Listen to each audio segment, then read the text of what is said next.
We live, baby. So anyway, we had to change the. Just if you had people that read the post yesterday, bless you, baby, and people that probably may not have read it today. Um, Ashley Blue and the captain McCoy of the Sensation, they were supposed to be our guest tonight, and they had a long layover in Denver, Colorado. So they're not going to make it tonight. They will be on tomorrow night with us at 8 o'clock. So we're just going to do a regular scheduled show tonight, and guess we're going. Everybody wanted to talk about my trip to Tennessee, and then whatever else comes up in the comments. So usually, well, you say, Pete, we usually don't stay on topic. We get a topic. We have no topic today, right? About 3 minutes, and then we're off in way left field. So what's up with the airlines? I know you said it was a big problem right now. It's a meltdown, man. It's not just one airline; it's everyone. I got lucky because I was supposed to be working today, right now, actually, and I wake up at 4:30 a.m. to jump on a flight that's 7:30, getting to Philly. And before I roll out of bed, I see my flight's canceled. The first one, I'm like, "Well, shit!" All right, so my next flight is 9:45 a.m. I'm like, you know what? I can sleep in. So I did a little more digging, and the flights I was supposed to operate today were all canceled. I'm like, well, hell yeah, just a paid day off. So I made a few phone calls, and lo and behold, I rolled over and woke up at 9 a.m. Oh, okay. So it's been a pretty night. All airlines struggling due to all the weather that we had. Anytime you get a storm front that goes from top to bottom, it has all sorts of damn delays, especially anything in the Northeast. So it is what it is. Hail, yeah. That's right. You didn't get any hail? I did not, man. Missed me by, I'd say, about 10 miles to the north. Yeah, I know some people in Davidson County, Lexington, got some. I saw the Facebook videos and shit from all my friends up there that got pounded by hail. I was kind of disappointed, actually. No, you don't want that to tear your stuff up. You just got it out of the shop from a deer. As long as don't mess up my tomatoes, I'm good. Nah. Is that how you say it from North Carolina? Y'all say tomatoes? Nah, tomatoes. Tomatoes. Everything. So Pete, you had a little recording trip? Yeah, so the video's in progress. And I'll be honest with you, we knew right away, I've warned the guys that the fishing's going to suck because it's 2 days of a straight southwest wind, 15, 20, gust 25, and it was absolutely terrible. The first day, you could not even leave the inlet because it was white capping before you even left the waterway. So I tucked into a little spot there in the river where we chum for sharks. And wait a minute, y'all did what? We shark fished. We trash fished. Oh, hell, did you hear that? The boys wanted to catch sharks. That's the thing. They wanted to catch something. They wanted to see the rod bend. That's exactly right. They wanted to see the rod bend. That's what I used to want to see, but everybody talks shit about me. Well, it's because it's you, okay? Oh, that's what it is. So you got to be in a certain league or a certain category. Shark fishing's okay. Hey, when life throws lemons at you, you make lemonade. So if there's nothing else you can fish for, that's about it, So we literally went 2 miles up the river, found a little spot away kind of from the wind. And mind you, it was 15, 25 mile an hour wind with a 2-knot current going the same direction. So it was not pleasant at all. But we caught one. Honestly, I don't know what kind of shark it was. I'm going to guess a bull shark, about 4 foot long, 4.5 foot long, roughly. A couple blues. That's really about it. And then the very next day, same scenario, but we woke up and we were pleasantly surprised by a lack of wind first thing in the morning. So I actually ran up the river to Wrightsville Beach. It was about a 25, 30-mile run once you get the waterway and everything. And luckily, on the way out, we found a nice pile of pogies in the waterway, threw the net a couple times, loaded up on big ones. And broke the inlet, ran north a little bit, and trolled around a little while. We lost one real nice fish. I don't know if it was a cobia or a big king. I think it's a big king. We'll say upper 20s, 30-pound range, roughly. Broke him off. Was he peel and drag? Oh, well, he made one short run. Typical big king, usually he makes one good short run, came straight to the boat. And then once he came boat side, he hit a third gear and he was gone. And that's when he snapped off. So we had him on briefly. And then we had a cobia fuck up and show up behind the boat and bite a jig. So got him in the boat.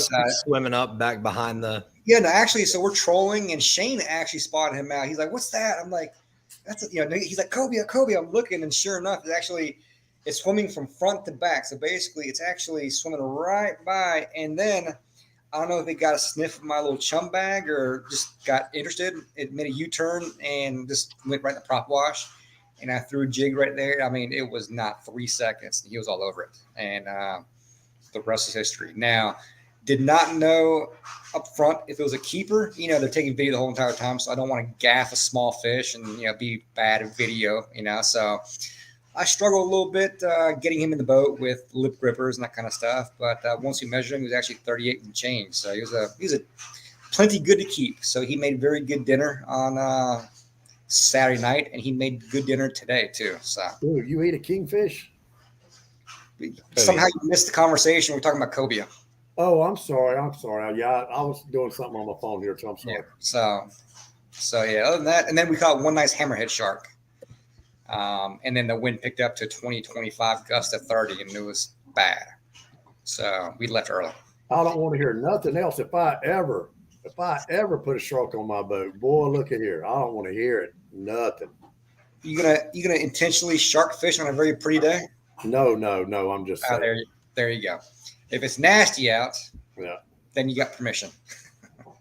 Well, I'll tell you, after I started catching wahoo, and after I had a shark to get one of my biggest wahoo and cut him in half, then I kind of understood why nobody likes sharks. Just like I'll bet Ashley Blue and them really hate sharks about now. Yeah. But anyway, for people that's watching now, if you didn't see the post I made today, Ashley and Greg McCoy, the captain, and actually the angler, and I'm sorry I forgot his name. Ashley called me today and sent me a screenshot of his boarding pass. They had a layover, so in Denver, so we just scheduled a show tomorrow. Well, then he called me about 2 hours ago and said they were going to be at the airport longer than what they were supposed to because Pete didn't go into work. They weren't going to have a pilot to fly them back. So they said they could do the show tonight. So then I called JR, and JR took off fishing. So he's going to be on after a while, I think. And JR said, well, just go ahead and do you and Pete, just go ahead, and John, y'all just do the show. Go ahead and do it. And I said, well, no, we're going to have them as special guests on here. You're part of it, so I want you to be here.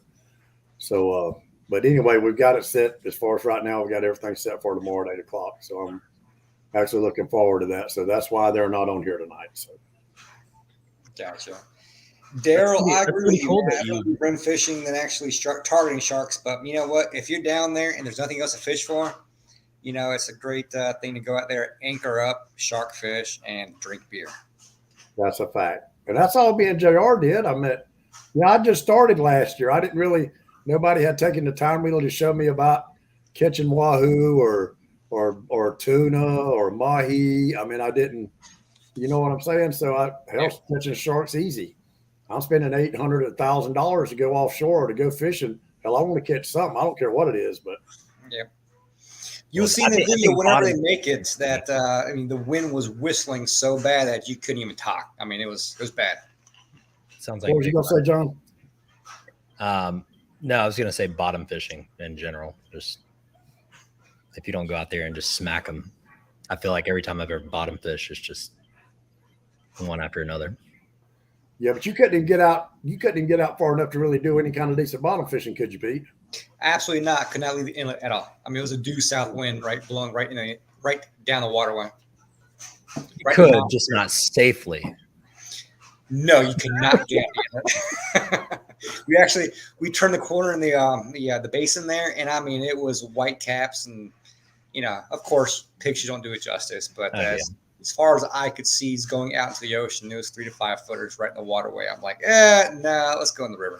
Yeah. No, I don't blame you. It's not worth getting beat up for. Absolutely not. And then when you get out there, it's impossible to fish in anyways. Correct. And it was also supposed to get worse too. So That you got some thunderstorms that are coming inshore. So nah. Well, I'll tell you, this weekend Todd Asher. I talked to Todd and I asked him. I said, "What are you doing?" And he said, "I'm catching bait." And I said, "Where you at?" And he told me it's up on North catching alewives. So he called me back and I said, "Listen, I'm gonna come up there tomorrow with me and Todd plan to go fishing Friday morning." So I called him back and I said, "Listen," I said, "how long are you gonna be up there?" He said, "Till about 3:00." I said, "Well, fuck it, I'm coming now." So I left out about 10 and I wound up there about 1:30. So I told Todd, I said, he come over there and pick me up at Norris Dam right there at the marina, Norris Dam Marina. And I said, well, let's go fish for a little while. I want to go catch some alewives with y'all. So we wound up staying out there till about 5:00 in the damn morning. So I was tired. And if I'd have knew this, I'd probably backpedaled a little bit. But I got in the truck and we were going to go eat. I said, let's just go to Waffle House and eat. And I thought we were going to go back to Todd's and, take a nap and go fishing.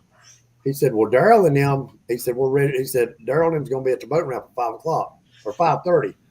I said, what boat ramp? And he's, he told me where we're going to fish. And I said, well, at first I thought he was kidding. I said, well, let's just eat breakfast and we'll take off on over there. And he said, okay. So I meet him at Waffle House and he wasn't bullshitting. So we left Waffle House and then we drive all the way across East Tennessee to go get on the boat with Daryl and them, to catch bait and catch some fish. Hold that thought for a second. I think you should send Daryl an invite and hop on here. I feel like this might be quality entertainment. Oh, hell. All right, hold on a minute. You know what? Actually, you continue on. I'll get the link and I'll send it to him. I got it. I already got him up. Hold on a minute, Pete. All right. Yeah, I heard the commentary from y'all's videos. Yeah. Entertaining. I heard there's some shit talk going on too, but we'll talk about it.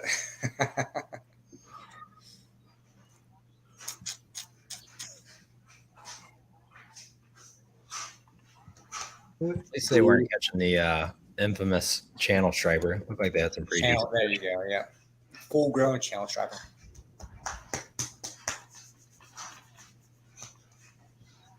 I can't find him. Let's see. Wait a minute. Probably blocked your ass after this weekend. It had no reason to block me. He spells his name Daroyl, right? Darryl.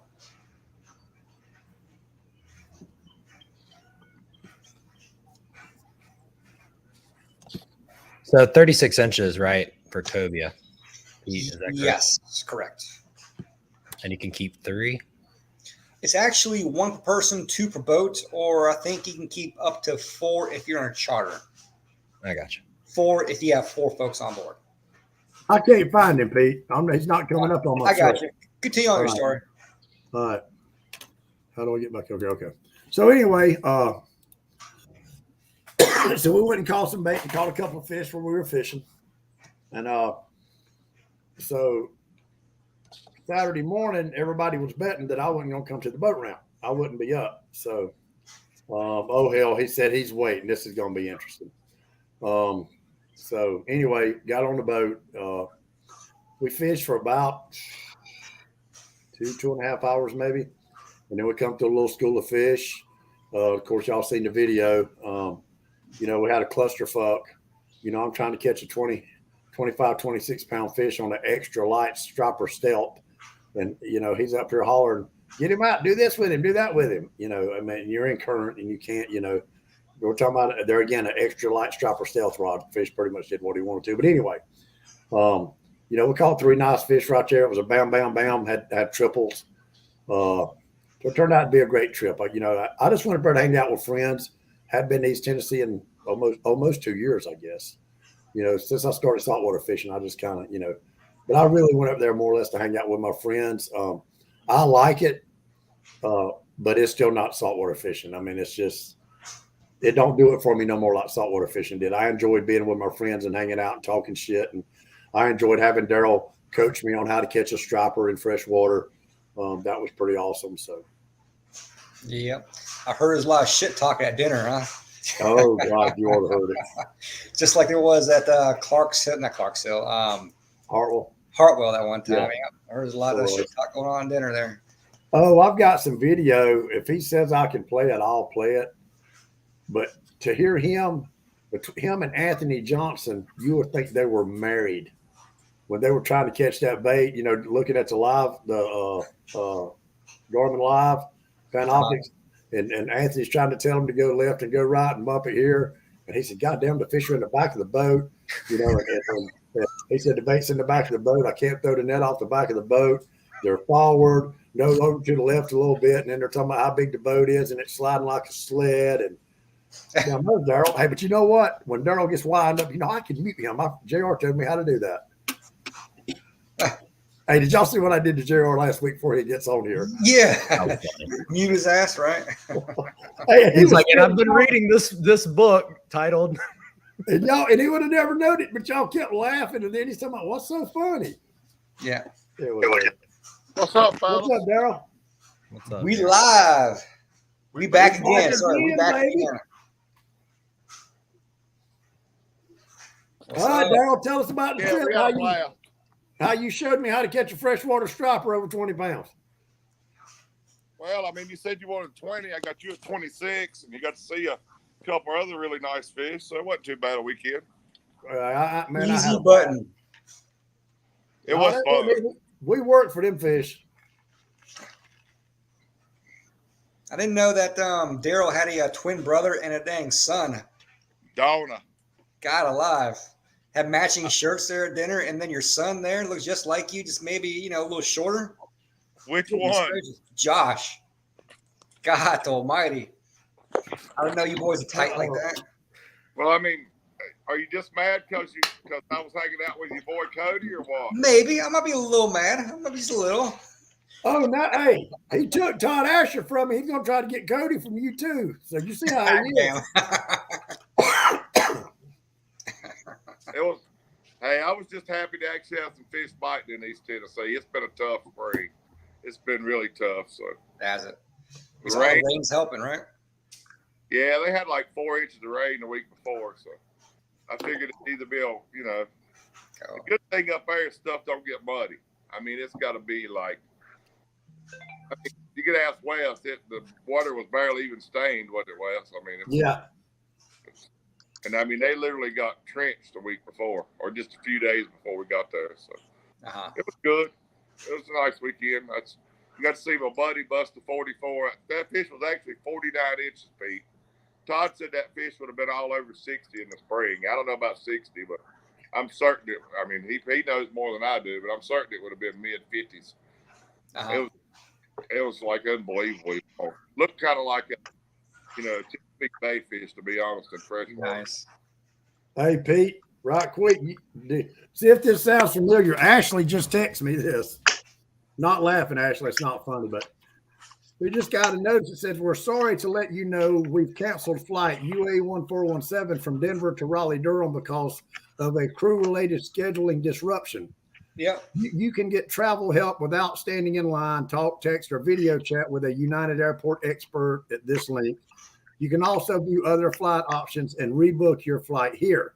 Visit United.com refund to learn more about our cancellation and refund policies.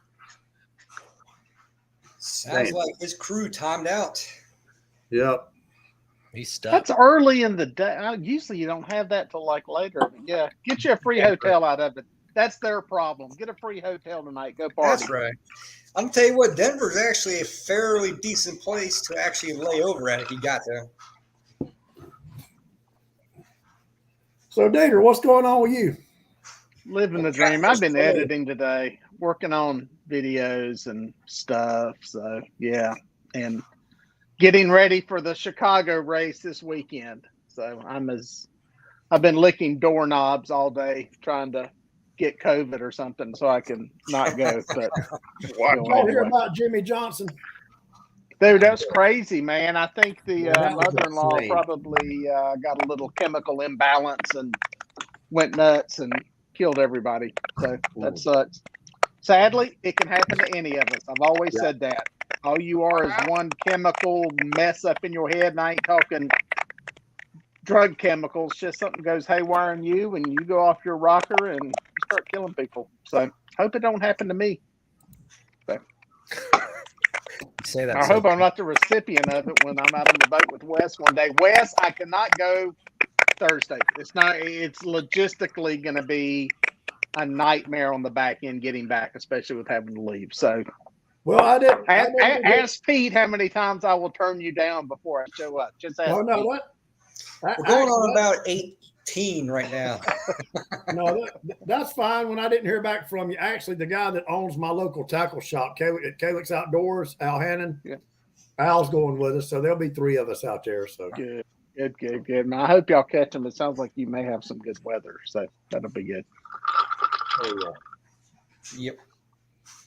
So where's JR? You said JR was fishing? yeah, he said he took off because he thought, since Ashley and them couldn't get on the show, that they would, they were going, we're just going to do a regular show. So he run up to the dam. I think he said something about, I want to say he said Norman, but I don't know. He may have said something else. But he took off fishing for a little while. And then I called him and told him that Ashley and them said they could do it. They're just going to do it from the airport since they were laying over. And he said he was already fishing. He wasn't going to be able to make it back. So that's where we are. Well, at least he ain't out there playing cornhole. So, Yeah, I know, right? What's up, David Mercer? Speaking of which, I heard Daryl, your boat, you could play a game of cornhole on it so long. Yeah, I don't know if that's a good or a bad thing, but we probably aren't going to. If it gets that bad, it'll probably be on the trailer. I seen Daryl's boat, man. I tell you what, that thing is so low. I feel like the dang cornhole bag might actually bounce off the board in the water. But yeah, that thing's got so much room on it, dude. I mean, it's just there's no bumping into each other. It's crazy. It's Yeah. The 28, longest con boat I've ever been on. 28 Express. Is that right? Daryl? Sean boat. I seen that thing drift right by on Baden Lake one day, man. It's kind of impressive. It looked like a little battleship. Yeah, it's 28 all whaled, so. Oh, well. I swear he had like 24 rods hanging off that motherfucker and still didn't catch a damn fish. Wes counted them. There's 27 rod holders. I took 6 off of it, believe it or I I not. was couldn't do close. I was close. And he took 6 off of it. Dang. Dude, how many rod holders you got on your boat? Who you asking? David, how many rod holders you got on your boat? On the new to me boat, the line doesn't have any. I took Mac's old T-bar he had across the back, so I take that. There's 2 flush mount gunnel rod holders right now. So on my other boat, the Skiff's got 8. So John, hold how on many here you for a got? second. How come I don't see any comments? The only comments I see is on JR's page, I guess, maybe. Yeah, I'm on JR's page. I can't see him on my page, so I don't know how he did this I tonight. don't see Mercer commenting at all. There's a bunch in here. Daryl Barney, Yes, I Keith saw Barney's Wood, on Benji just now. Benji. Yeah. Benji wants to do a guide trip with you, Daryl.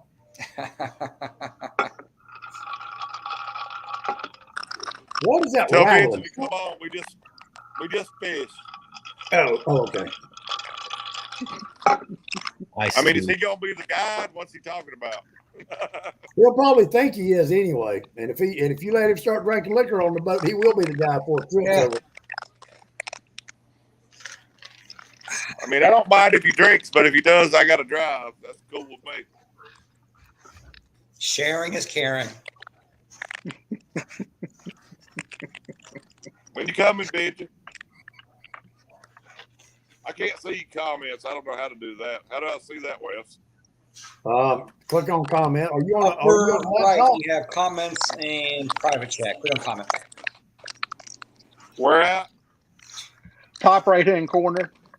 Run It- under it- sign up for free if you're on a Does laptop. it I don't know where show- if you're on the I phone. think he's on a mobile phone.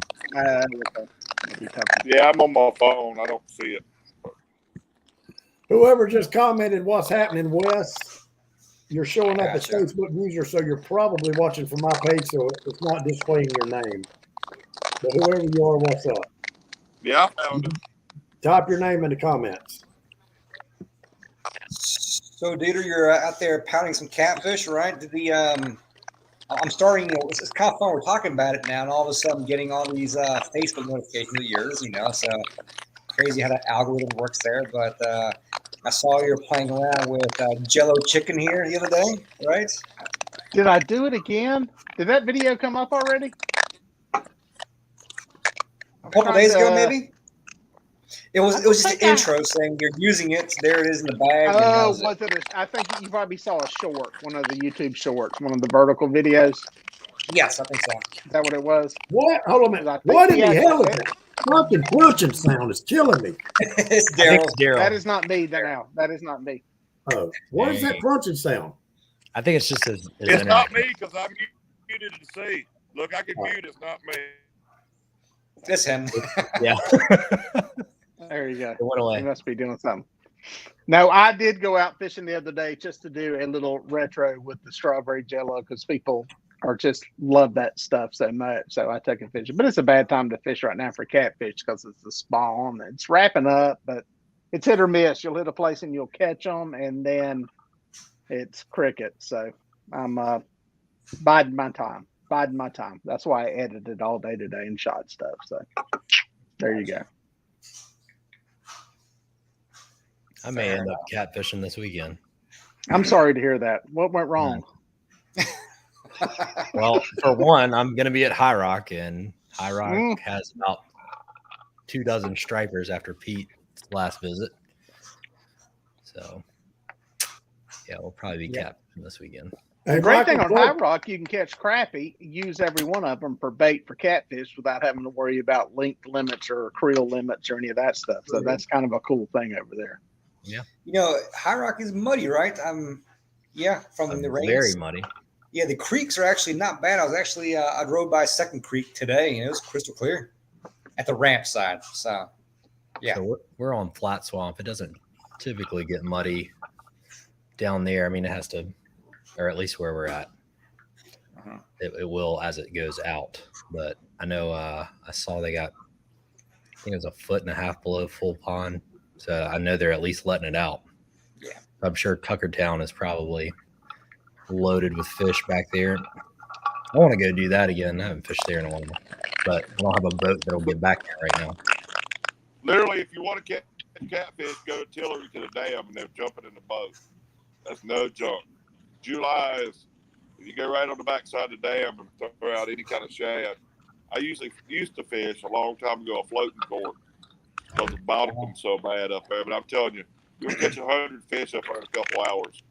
Speaking of Tillery and all that, I haven't seen your buddy fishing there much. What the hell is that crunching sound? It's just driving me fucking nuts, man. I mean, this is my sound. This is my sound. I hear a crunching. It's just like somebody's chewing ice. It's Daryl's mic. Oh, okay. So Daryl, what's going on with your buddies? No, it's not. I'm muted. It still does it. When you're muting it, it does not do. It's only when you're unmuted there. But Daryl, what's I hadn't seen your buddy posting no catfish pics in a long time. What's his name? God, Trolling Rolling. Where's he been up to here lately? I saw today. That's the reason I said that because I saw he put he had 300 some pound in the boat today from down there at that raggedy hole. Gotcha. He must have blocked you. Oh well. I'm telling you, just literally today I saw him put that junk on there. Gotcha. Now, last time I saw he had some boat issues or something weeks ago, maybe a month ago. I don't know. Yeah. It looked like he had a little bitty outboard on there today and it all jacked up or something, but he was coming out making a video of I think he said 370 pounds worth or something. The whole boat was full of 5-pounders. I saw him several months ago try to sell some damn catfish at the boat ramp to some guy. He's a wild. I mean, I know he's got a license to sell and everything, but yeah, I saw him pull up to some guy in the bank, say, "Hey, you want to buy some catfish?" I just shook my head. I'm like, "Nah, it's time to go." Yeah, Daryl, that is your mic. I don't know why it's doing that, but it sounds like ice crunching. Yeah, it's driving me nuts too. I'll go out and try to come back. Yeah, come back. Try to go out and I'll let you back in. But let's talk about saltwater fishing. I'm going fishing Thursday. Pete, what can I catch out there? What do you want to catch? Anything big, short. I don't give a damn. I want something that'll bust that 30 wide, pull off about 700-800 yards of line. Shoot. You might need to go to the stream and beyond to catch you one of the marlins. Marlins. Yeah, Marlins. Get the you a marlins. You know, it's kind of funny. You may have heard this, you know, in Brunswick County and Little River area and down there, they don't call it marlin fishing. They call it marlin wishing. Marlin wishing. Marlin wishing, yeah. Now, how far does marlin come down off the coast of South Carolina, or is it just Dude, like yeah, North you gotta go Carolina out to deeper water, say 500 foot and deeper, maybe. 92 miles, 95 Yeah. miles. Well, I hell, mean, I'm running 80-something miles now. I'd drive 15 more miles for a marlin. You need that water temp to be 80 degrees Mm. when you're in the Gulf Stream. They're running Tell through you there. what, though, so the last several days I was down there, it was blowing stout, south, and southwest, and that southwest wind is going to blow fish in. So fishing should be good no matter where you go. It's a matter of, is the water going to be clean near the beach? You know, if you go out there 15, 20 miles, that won't be a problem. But closer inshore, might still be a little dirtier. Further offshore you go, you might be overrunning fish now. Might be doing what? You might be overrunning fish now. Really? Yep.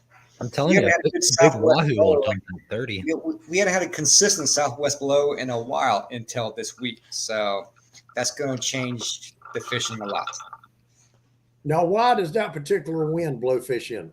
So if you look at the wind direction, south of southwest is blowing from offshore, inshore there. So it's blowing all the nutrient-rich water, the fish, the bait, everything closer to shore.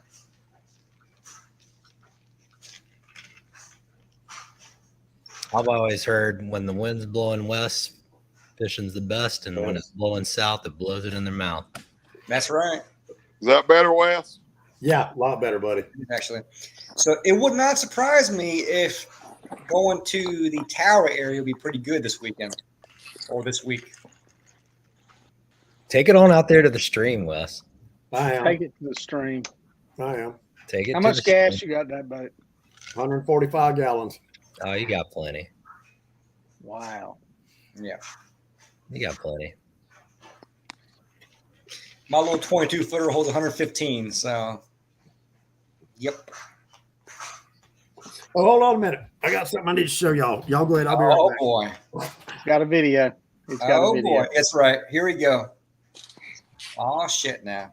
Oh no, is it from? So, the Daryl, weekend? yeah, I heard there was some dang good shit talk going on. Was it Friday evening, Saturday evening, whatever it was? I guess you got a good laugh out of that. It was funny as crap. Talk We had about a good- everything, Louis Vuittons and all that shit. Oh, that was hilarious.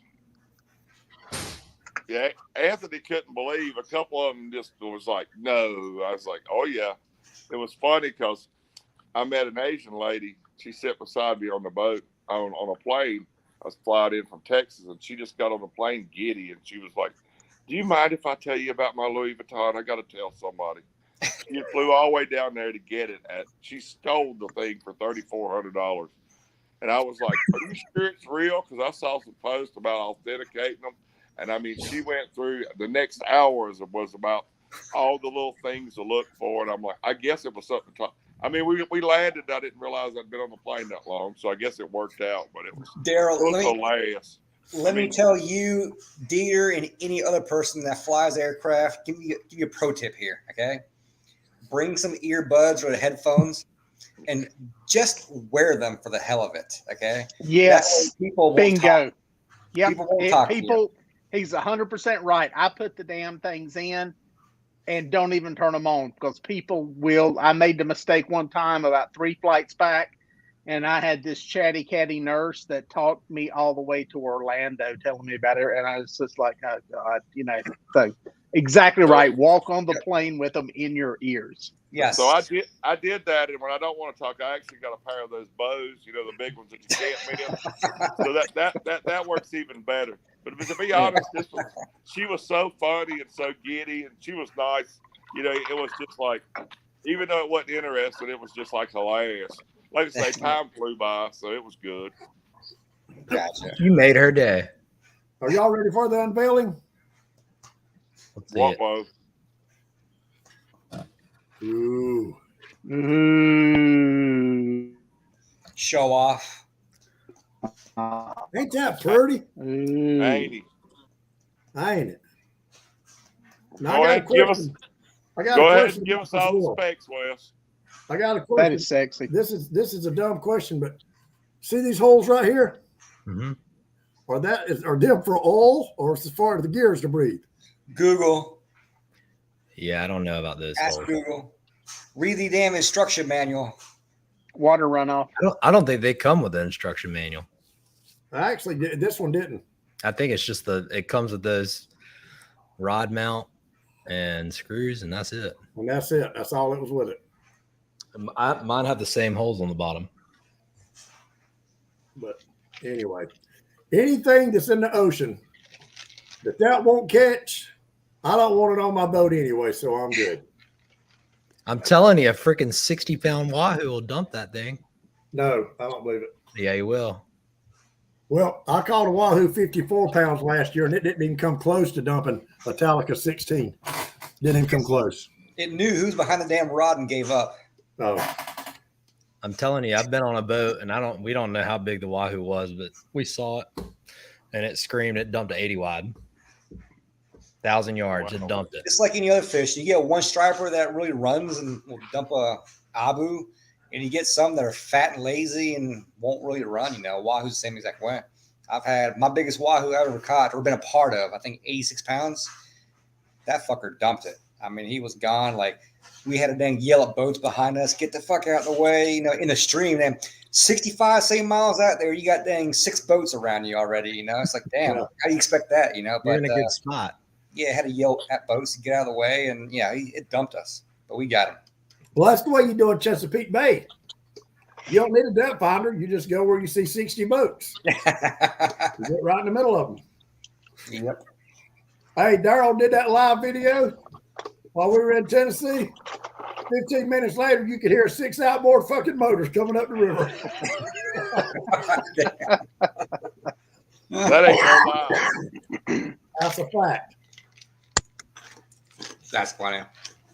So what was your water temperature there?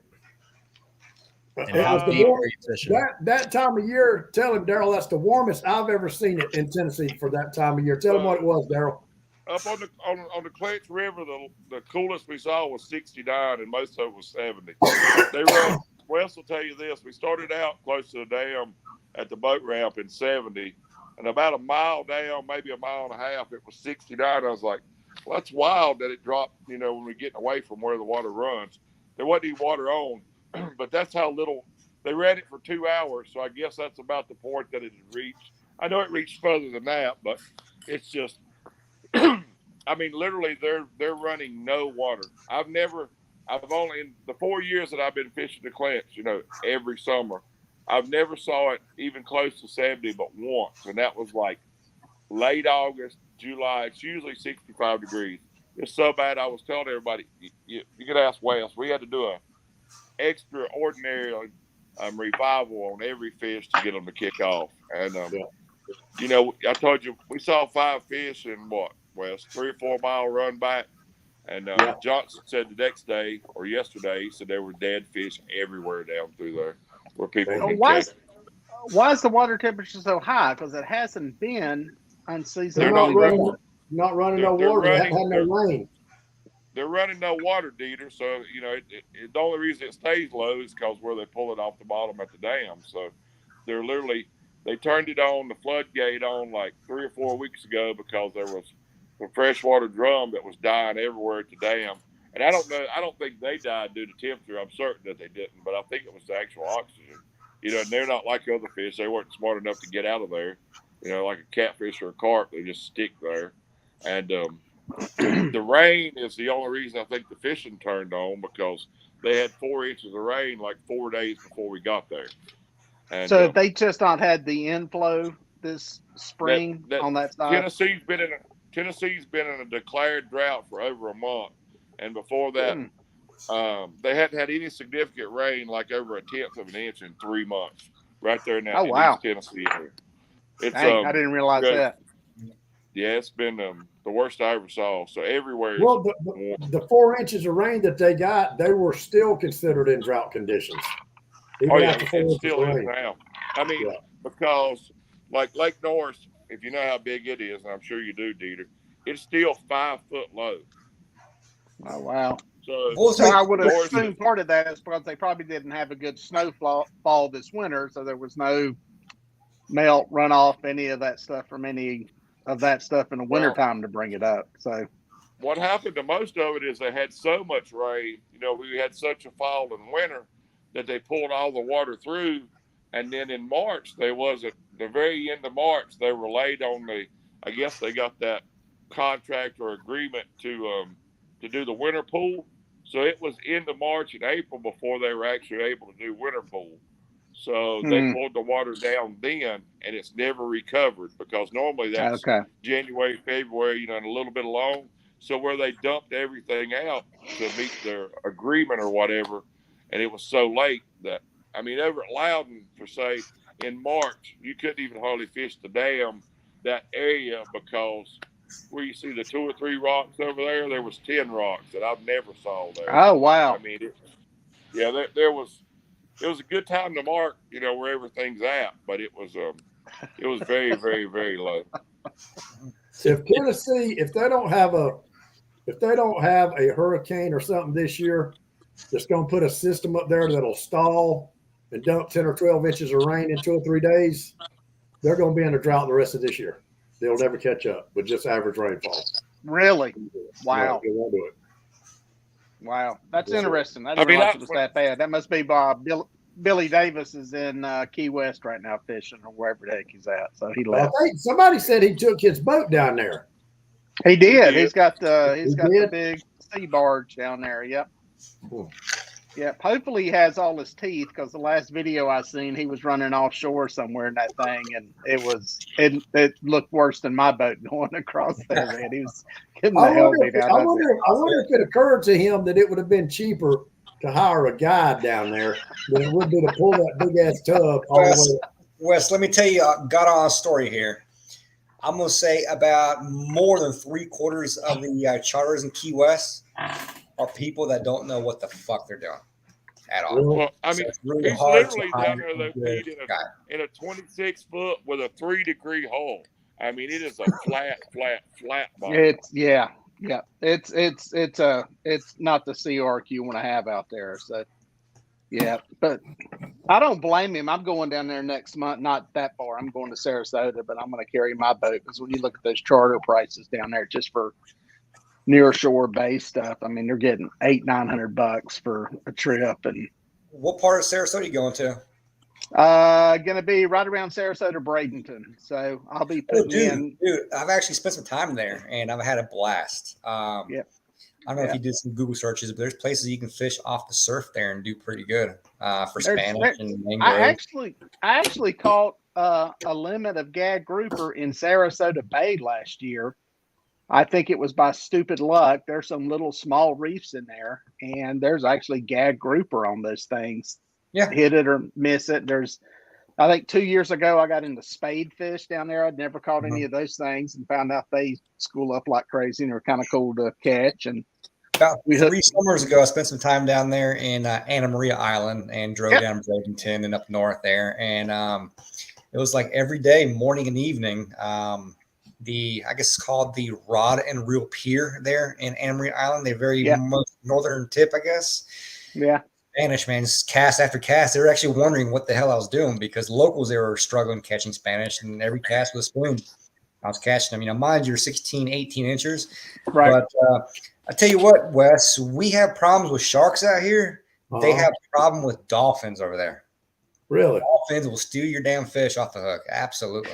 Hey, guys, JR wanted me to play this video. I think he took some of it from, okay, yeah, here it is. He wanted me to play this. Daryl, JR wanted me to play this for everybody, so here we go. Well, just hold them still for a second. Got a double. We back again. Talk to me, Wes. What are you doing back there? Dang. That's the only time I heard Wes speechless. Dang, I put him on a double. He says he's got Toby. Trying to turn him into you, Wes. Get him away from the motor. I just seen the slack coming to line.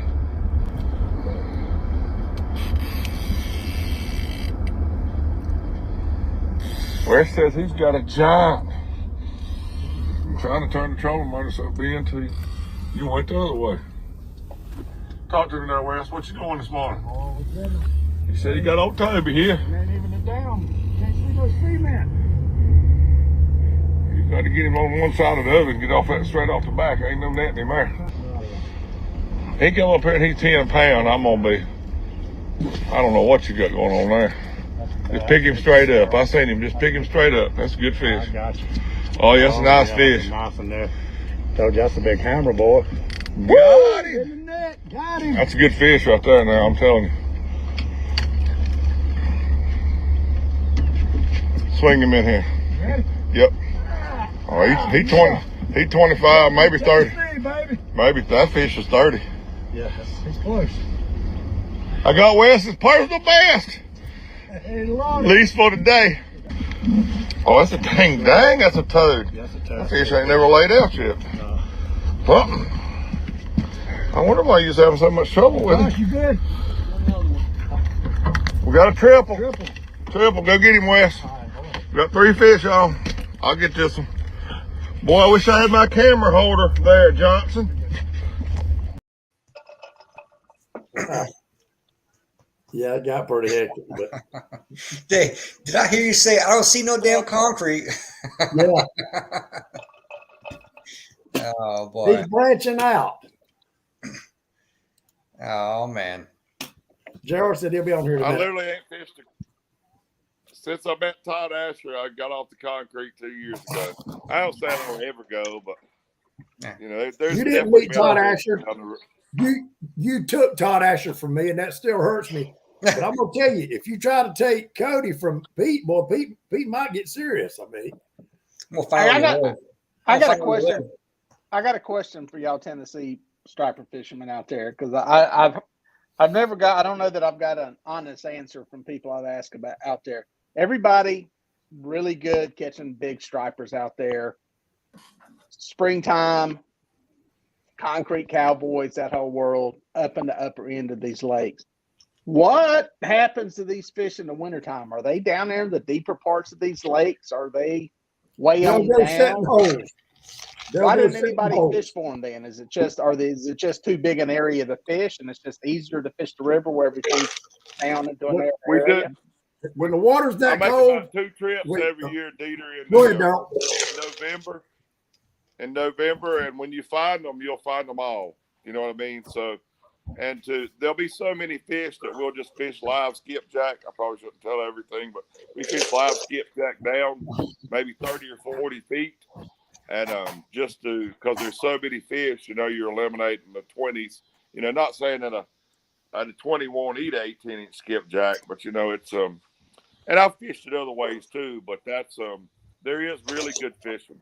It's just the fact that it gets brutal in Tennessee for me in an open boat. I told Wes this weekend. Todd and I have always talked. We couldn't wait to get on Wes's boat in like December and January and just go scare. You know, if you had a cabin boat with a heater, and you know, it's just it's and there's nobody on the lakes this time. I mean, there's still fish on the lakes. The main lake points are really, really good right now, but it's a little bit better. Let's say not at daylight. You know, when the sun comes up and obviously the bait comes up, but you know, everywhere there is just like Lake Norman or whatever you want to call the #1 pleasure lake in your area.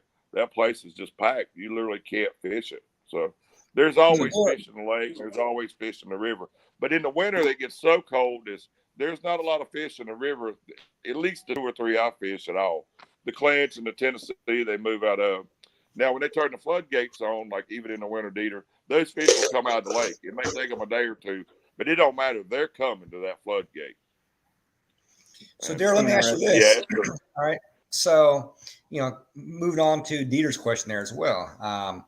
So in our lakes here in NC and even South Carolina there, it's no secret. In the wintertime when it gets cold, these damn fish, well, maybe it is a secret to some don't know it, but these fish will not touch a big bait. It's all small baits. Yep.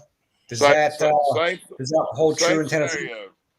Same scenario, all but if they're 40 feet or so, or if the fish are coming to the top, you know how they feed on top, you will never catch one. But if you catch them suspended, you can catch them on skipjack there. But I wouldn't think you can catch them on, and I never have, like on a big gizzard. So, skipjack is, they'll almost eat a skipjack, but they won't eat anything else or an alewi. But, alewi's are a much smaller bait most of the time. But, yeah, you're exactly right. I talked to a guy in Middle Tennessee, Wes knows him, and, he caught his biggest fish on a very, very small presentation. And he said that's when he started fishing threadfin up there in the winter. I mean, he literally went from 20-inch bait to 3-inch bait because of that's exactly true. It's most definitely, but it's more to me, Pete. It's more about when the fish are rising. Busting on bait because that's what they're eating on. I mean, a lot of people when you go to Tennessee, Wes will tell you this. You'll pull in an area where they're at. The fishing's so good because of the bait. And there'll be thousands of threadfin. I mean, you literally, if you're fishing with them, Pete, I just take one of those metal smelt nets. I never throw a net. When you get anywhere close to like a corner or structure or a little bit of current, you can just dip all you want. You can fill up your bait tank in 5 seconds. Oh, yeah. Yeah, I feel you.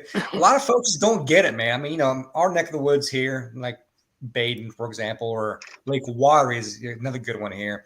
They want to use these nice, 5-6 inch baits, and they're wondering why they're not getting the bites. I mean, there's no doubt about it. You got to use small baits when it gets cold outside, or when the water temperature gets cold. Excuse me. When I say cold, right when it's touching about 50 degrees, that's about the time you want to start using the real small baits. 52, 53 to be exact.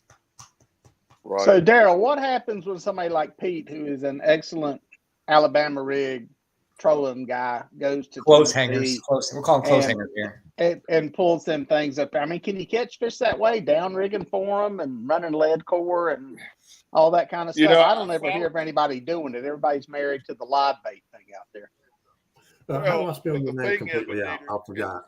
Is it in the rivers? I think the way people fish would relate very well, but you just don't have maybe that was it. Hold on a minute. I mean, but because you're fishing anywhere from 12 to 17, 18, like where I saw you and Billy that day. You can't find water through that whole stretch until you go 10 miles down. It's over 20 foot deep. So there's not really a need. Is more of it. Yeah. But I was told that there's 2 ladies that used to fish the Clinch with those gigantic umbrella rigs. No downrig or anything, just pulling those. I forget the name of where they're made down, whenever Alabama or Georgia. Scent buddy. And they said they just absolutely. Tell Wes to shut up so we can hear. He's messing with the. And but yeah, that was those used umbrella rigs. Now up on the lake, like Todd's dad and them at times, they pull a lot of that. They usually don't pull A rigs, but they do at times. But they pull a lot of those big umbrella rigs. Norris, Cherokee, that works very well up there. Where we're at, where I'm usually fishing in the river, and I would fish the lakes, but like I say, you can't get on them. And even the guys that's guiding up there, I mean, they're done. And in the summer, like on, I don't know that it's absolutely the law, but you'll get murdered if you go up there and just kill fish and try to release them on Norris, from all the guides, because everything pretty much so the unspoken rule is kind of like Murray, where it's the law. The first 2 you catch for each person, you're done. So, I mean, a guide trip up there, a lot of times in Western it's over at 7:30 or 8 o'clock, like with Joe. I mean, and people. I'll tell you, winter time in Tennessee, I learned 2 things about it the hard way. I went, and I kind of fish Tennessee in the winter in the lakes like I do here at home. I like to be in the back of a creek, and those fish will go shallow in the wintertime.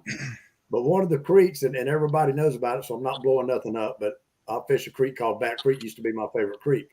I went up there 2 different years. It was bitterly cold. Water was about 41 degrees.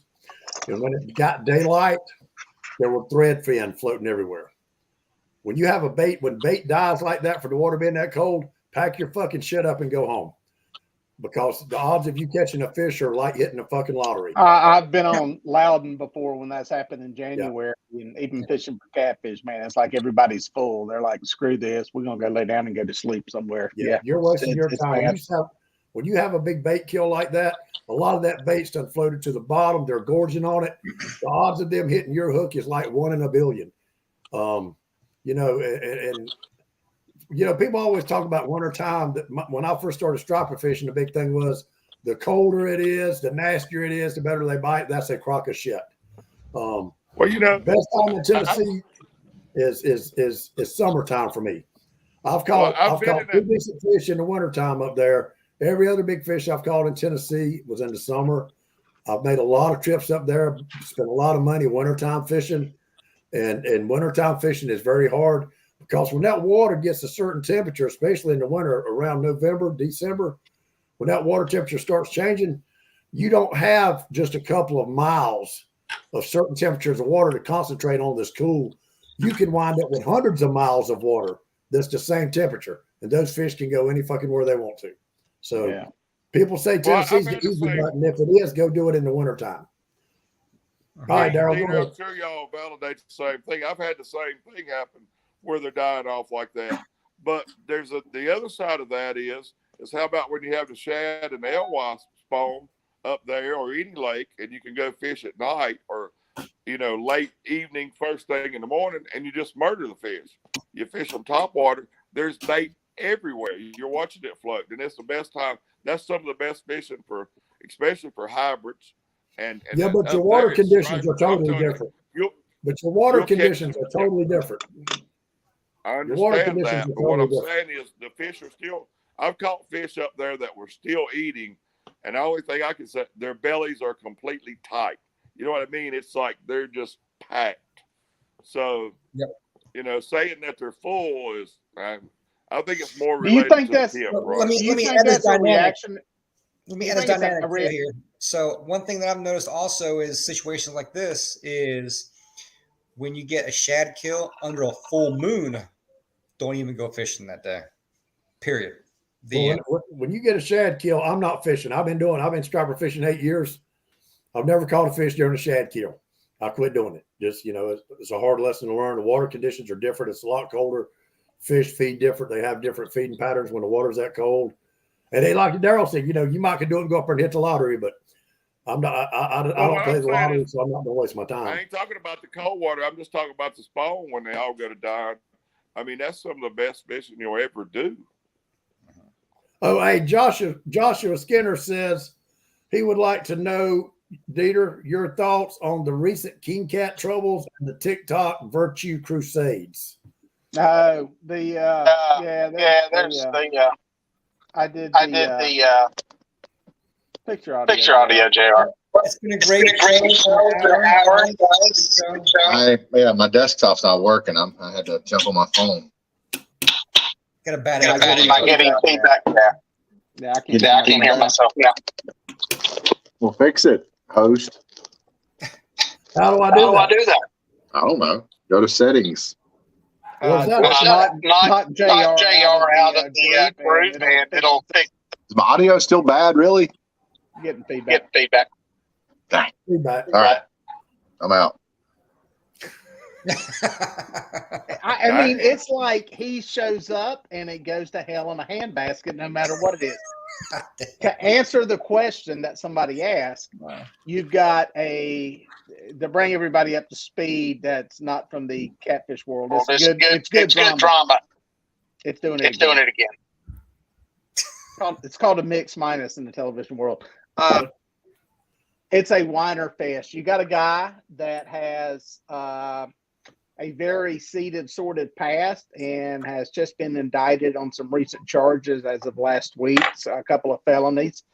And he's got a buddy that's kind of in the same boat with a bunch of criminal stuff, and they're whining, complaining, mainly because they caught fish in one tournament and then they didn't in the others, and it all went downhill. So anyway, they're trying to bring down the King Cat deal. And hey, listen, King Cat's done, you know, they're taking over this series. This used to be the Cabela's King Cat. It was owned by a different company. This guy took it over, and bless his heart, he's trying. But I told him when I did the podcast with him, he's going to have a trial by fire at some point. Didn't think it was going to be this quick and this big, but it is what it is. Once you wade through all the BS that's being spread by this guy on TikTok who is dying to get some notoriety, his biggest complaint to me about my podcast was I didn't mention him by name. He was thoroughly pissed off. I did not mention his TikTok channel or him by name, and I still refuse to. He got his place to say his anthem, and I got mine to say mine. So, interesting conversation the other day with the Catch the Fever boys there. Mm-hmm. No matter what you fish for, there's drama involved in that. Crappie, catfish, striper, fucking kings, flounder. I mean, just name the species. If you're a tournament fisherman for any of those, there's always drama involved. And Pete, let's face it, it's hard to find a humble fisherman. They exist, but they're few and far between. We've all got our little bit of ego. We've all got our collection of pictures in our phone because we like to show them off. We all like to brag a little bit. It's very hard to find anybody that's just quiet and humble and doesn't say anything. And I say all that to say that's the average fisherman. You got some that are going to the extreme that really want the notoriety. They want the pat on the back. They want the attention. And they'll go to extremes when they get it, and they get very pissed off when they don't get it. And that's where you result with, that's where the drama comes in. It's somebody accusing somebody of cheating because, they're mad at them because they've got their butts kicked by them in the past 4 or 5 tournaments. And I catch fish when I'm out here practice fishing, but all of a sudden I don't catch them. You got all that. So everybody wants to be a hero. Everybody wants to be Dale Earnhardt. Everybody wants to be, Brady, but it don't work that way in real life. You got to get out there and bust your butt and do some stuff. And, our egos time on the water definitely is like the answer to most of this. I mean, if you don't spend the time out there, you're not going to do shit. Go ahead.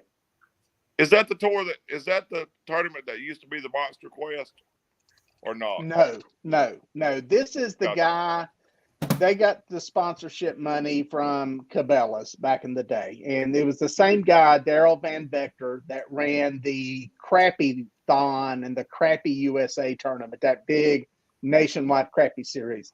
He started doing this in the catfish world. It was the Super Bowl of catfish tournaments every year. And even back in the day when I started, if you got to fish it, he got older. He got less connected to it. He had Jeremy Coe, who now works for Sea Arc Boats.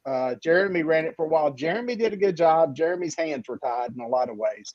And Daryl got more and more separated from it. Finally, I know Jeremy pretty good, really good guy. When I seen Jeremy pull the parachute and bail out, I knew something was up, and it spiraled downhill quickly. And that's when Bob took it over last year and is trying to take it in a different direction. Has done a good job so far, but he's got an uphill battle because he's doing stuff different. And, it's going to, plus he's dealing with the past of the people who have had it the past 5 years. And, no matter how much you put out there, you still got people that got blinders on that don't ever hear anything and go, oh, I had a problem that they weighed a dead fish 4 years ago. Yep, they weighed dead fish. Yep, they had fish that were over the limit, but that's an entire different group of people that have nothing to do with it anymore. It's a total game change. So, I got a question, Dieter. I'm sure you could answer. Yep. But I'm not a big cat fisherman, but I've seen it here. We have a local. I think it's called NC Cats, and I mean they're having 60 boats in it. The people that show it. I mean What is on the tournament side of it, what's the growth rate? It's got to be immeasurable. Oh, it's astronomical. Astronomical. I started out fishing the old J&J tournaments and then NC Cats, fished a bunch of those back in the day. And dude, when we'd get 15 boats, I remember the first time they had a tournament that hit 20 boats. It was like, man, this is like Bassmaster Classic here. We got all these people. And now if you get one with 20 boats, it's usually a fruit jar tournament that somebody just threw together on the internet. So I know they're fishing 4 or 5 tournaments in that NC Cats. I think they're fishing the Yakking Chain, right, Pete? Maybe. Yeah.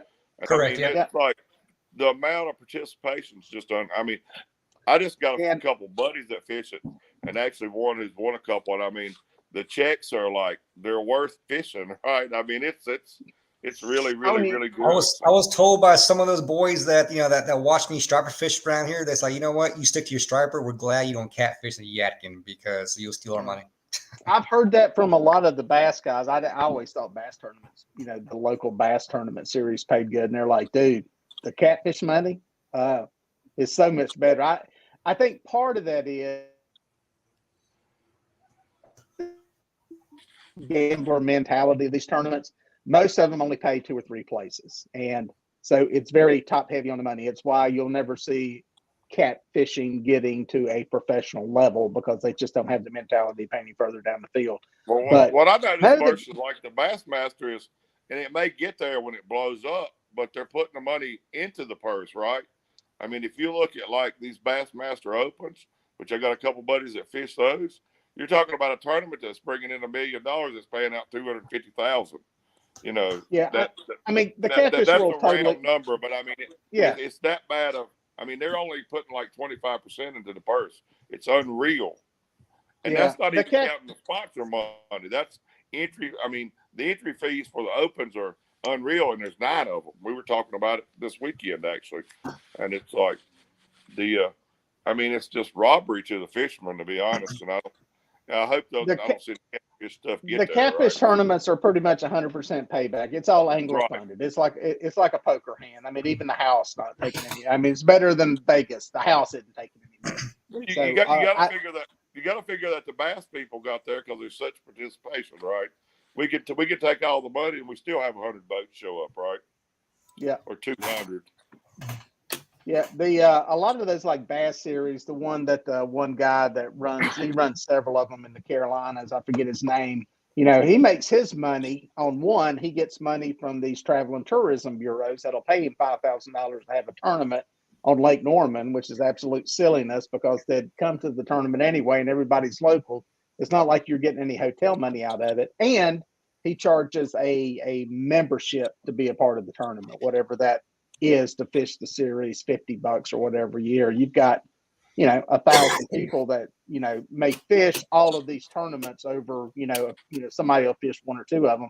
I mean, you're making $100,000 on all that just for running the show, and God bless him. I commend him for doing it. That's an awesome way to go. The catfish world isn't doing that yet. It's like with the NC Cats. Omar Edwards used to do it. Kevin Custer was doing it for a while.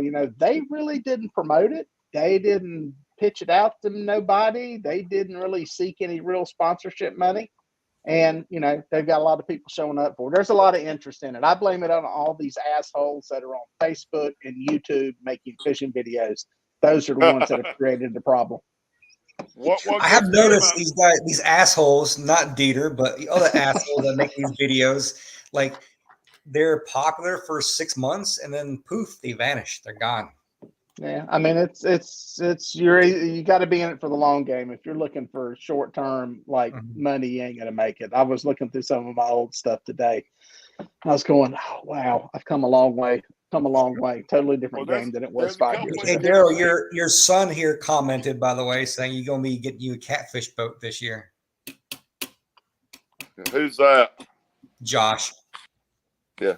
I mean, what gets me about the bass tournaments, not to get on the bass, but I mean, because there's a couple guys I got, Johnson's one of them, that fished them in the winter, is if you're running a 2-year-old or less Skeeter, Caymans, whatever, the Nitro series, the tournament might pay, let's say, $2,000 or less, and depending on what boat you're running, if you got 50 boats or whatever the number is, they kick in an extra $5,000 for the boat manufacturer.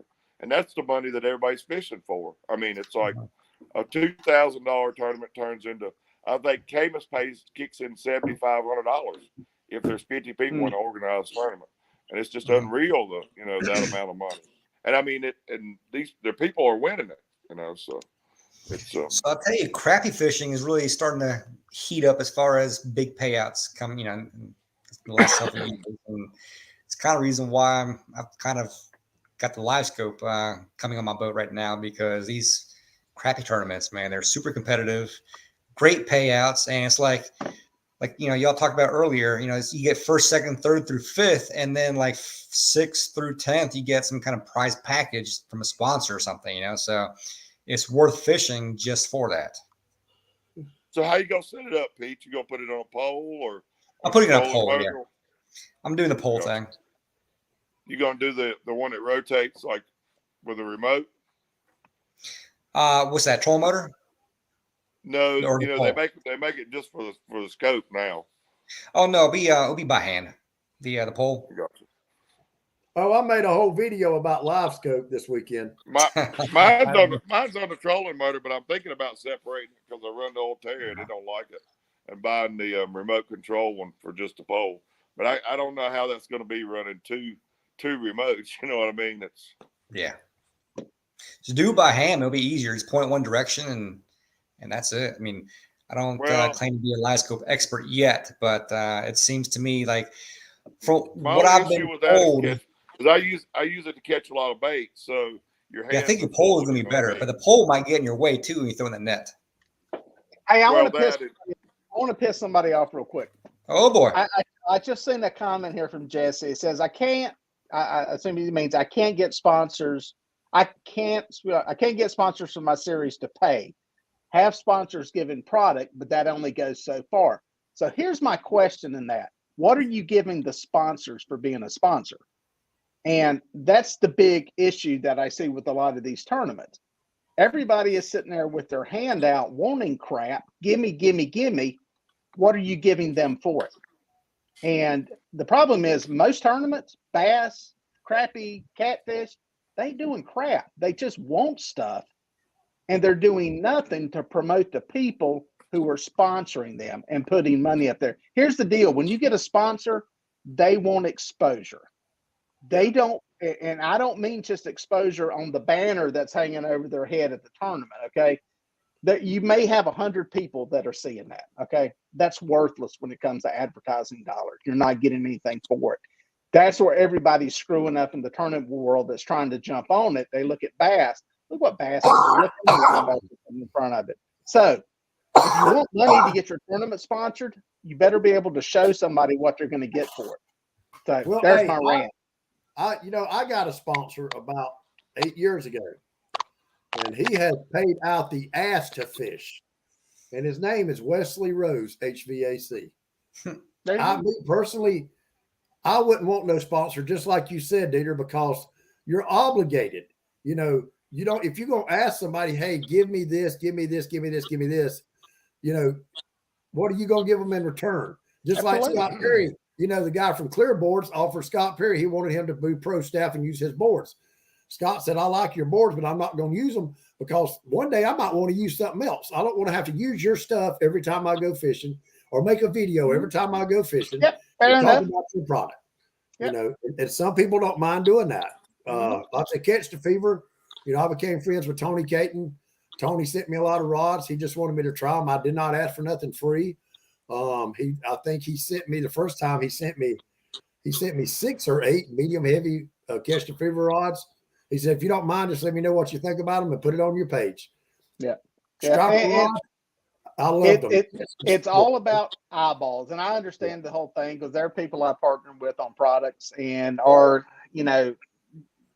wanted to partner with, and it wasn't a good product for me to use. I wasn't going to use it continuously. And that's where I've settled where I'm at with who I'm working with. So, well, I've heard like JR said, though. JR said it best, Dieter, and you know it too.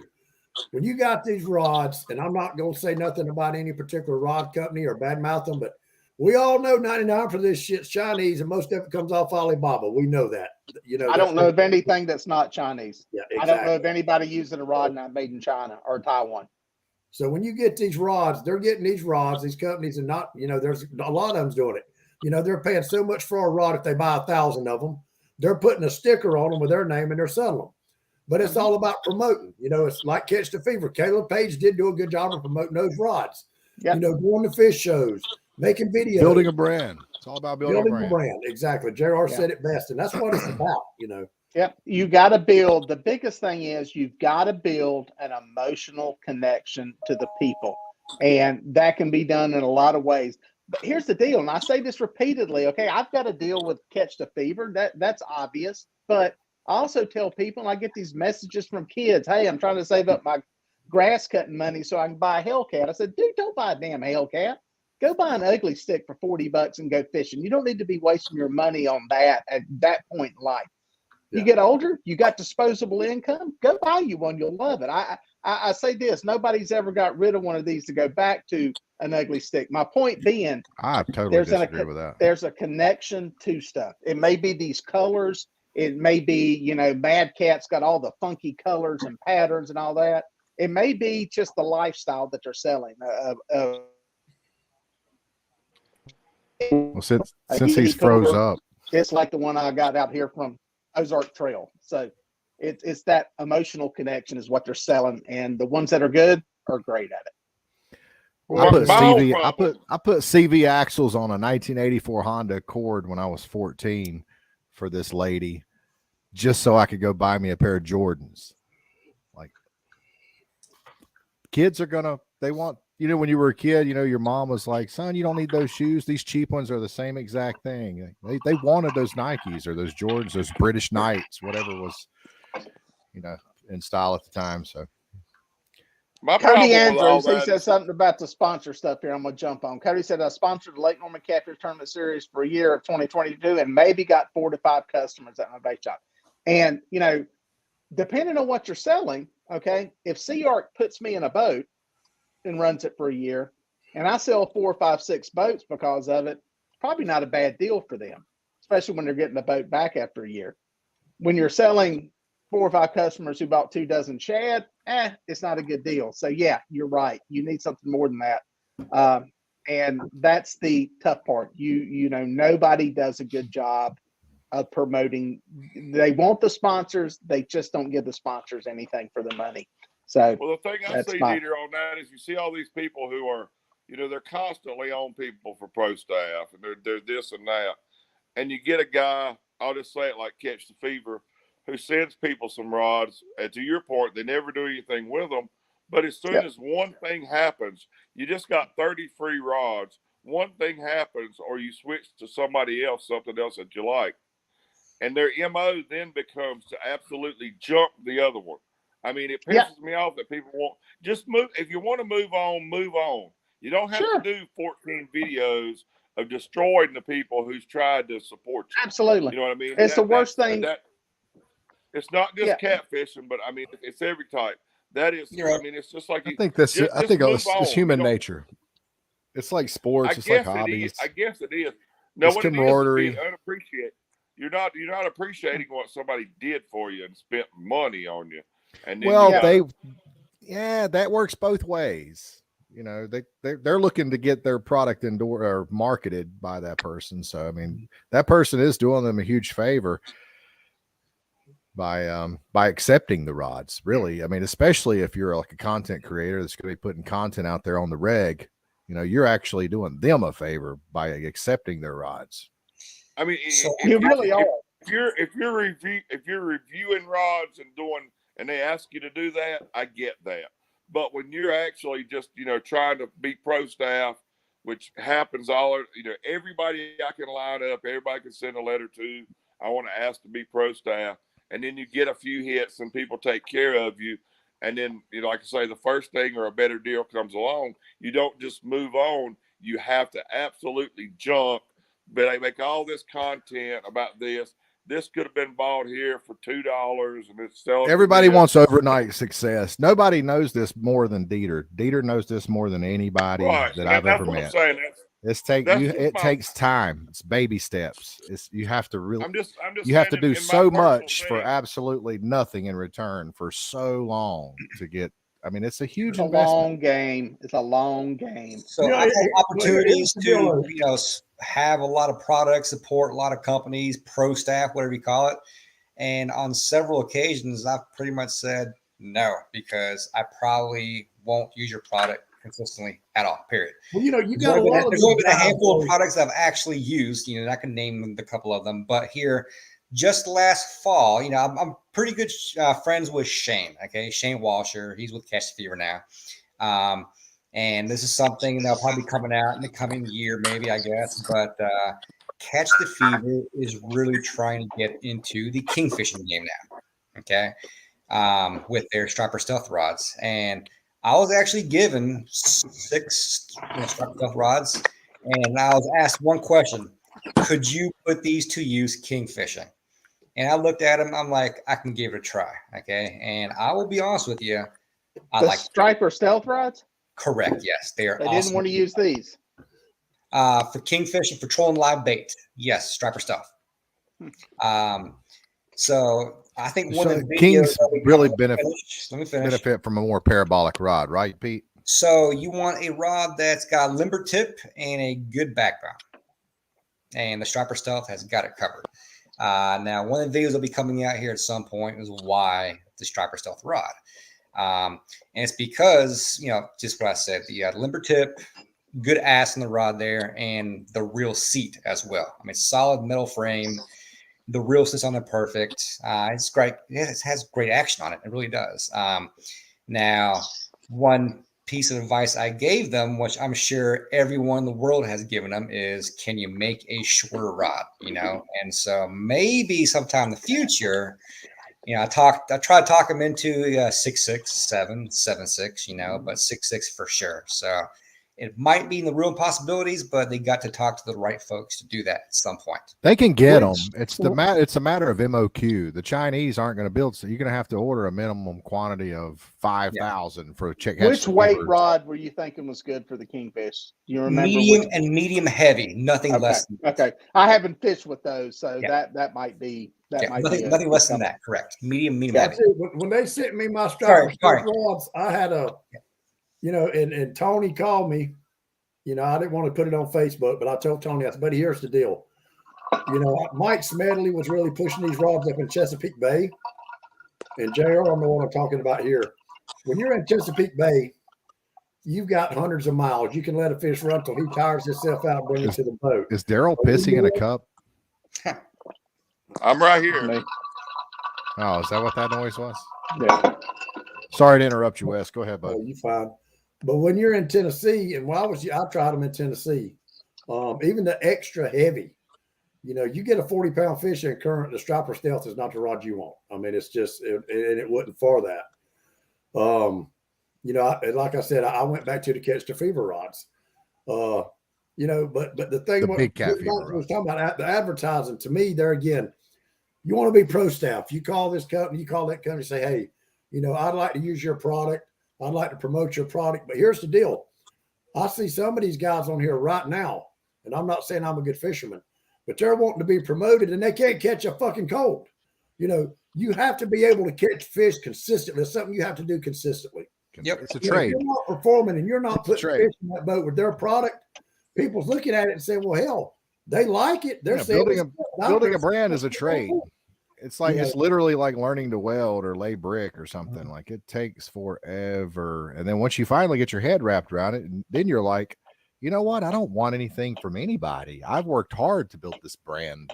Why would I want to let someone else benefit from it just by giving me a couple of rods? That makes absolutely zero sense. Yeah.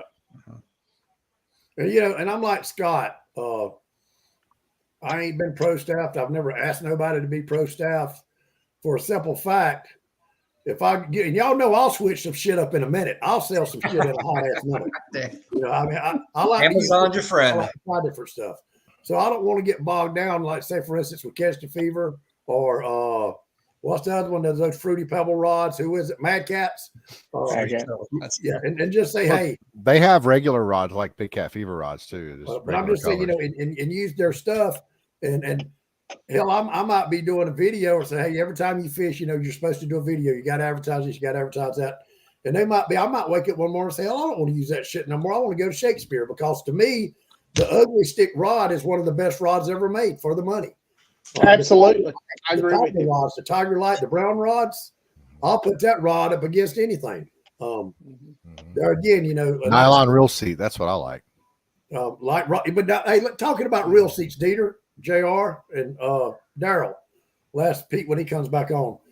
Do you like a reel seat that tightens from the back or the ones that tighten from the front, and why? I like both. I like Fuji and Pac Bay. I don't really worry about it. I figure if one works loose, I can handle one from the front better, but I've never. I think it's easier to tighten it from the bottom. Again, I think that's a When you're personal. fighting Well, fish. if you're left-handed, tighten it from the front would be easier. If you're right-handed, tighten it from the back would be easier. Yeah. Which one do you like, Pete? If you had a choice. So I missed questions. I walked away. What was that? Okay, on your rods, different rod makers, some of them seat up different. The screws seat up in the back, some of them's in the front. What do you like? The one that tighten up in the front or the back? Say that again because my computer froze up briefly right then as you're talking about it. All right. On a real seat. Okay. Some of them you cinch the seat up from the back. Okay. Some of them you can do it from the front. So top or bottom? The front or the back? Top or bottom? Yeah. Okay.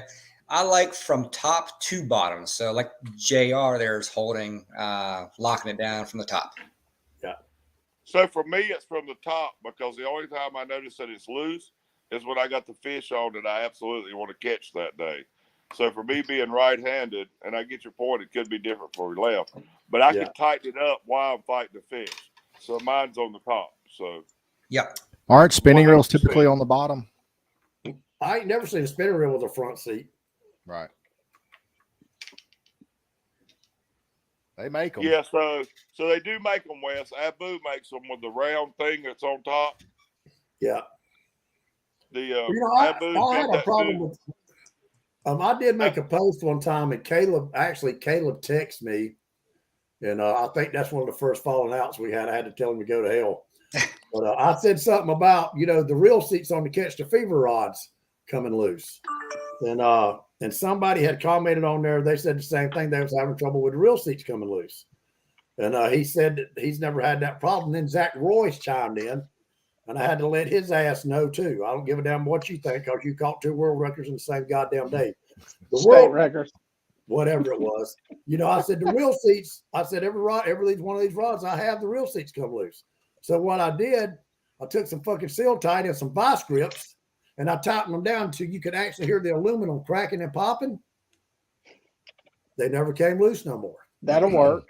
So, I did a wedding this past weekend, and there was a pastor there that told me that he really, really enjoys our show, and he loves Wes, but really wishes we would not cuss as much so he could share it with his friends. But he can't share it with his friends because we cuss too much. Good luck with that. Good luck. It just flows. Well, he might share the show with a couple of his friends, because if I quit cussing, but look how many fucking viewers we might lose if I he probably wouldn't. Yeah. That's what I mean. That's probably why he likes watching us. Yeah, exactly. Hey, listen. Hey, preacher, if you're watching, the Bible don't say you're not going to get into heaven for using a couple of foul, all these cuss words are just 4 and 5 and 6, and depending on if you use the word motherfucker a lot, on how many letters it's got in it, it don't say nothing about you're not going to get in heaven if you use the word motherfucker. That's right. That's just words that a lot of people don't want to hear it because it sounds sour to their ears. Sorry. That's just who I am. That's right. Sometimes you have to use certain adjectives to get your point across. Now I'm just saying it because it sounds good and people's laughing, but I'll keep my mouth shut about the subject because I got nothing good to say. Pete has said it a couple of times. So, David, I'll just say this: does it really sound good, though? Don't sound bad.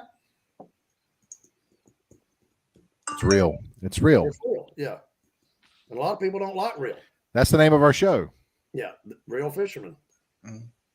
If cussing offends you, you might not want to watch this show. That's very true. That's very And I don't know too many fishermen. Well, That burp in the fishermen- microphone. Okay, here's the deal. You're a fisherman, right? You're on a boat and you stick a hook in your finger. What do you say? Praise Ouch, the Lord. mommy. That happened. No. I think I'll say this. I try to eliminate a lot of foul language from my videos because of kids. Try to leave a Yes, good yeah. impression.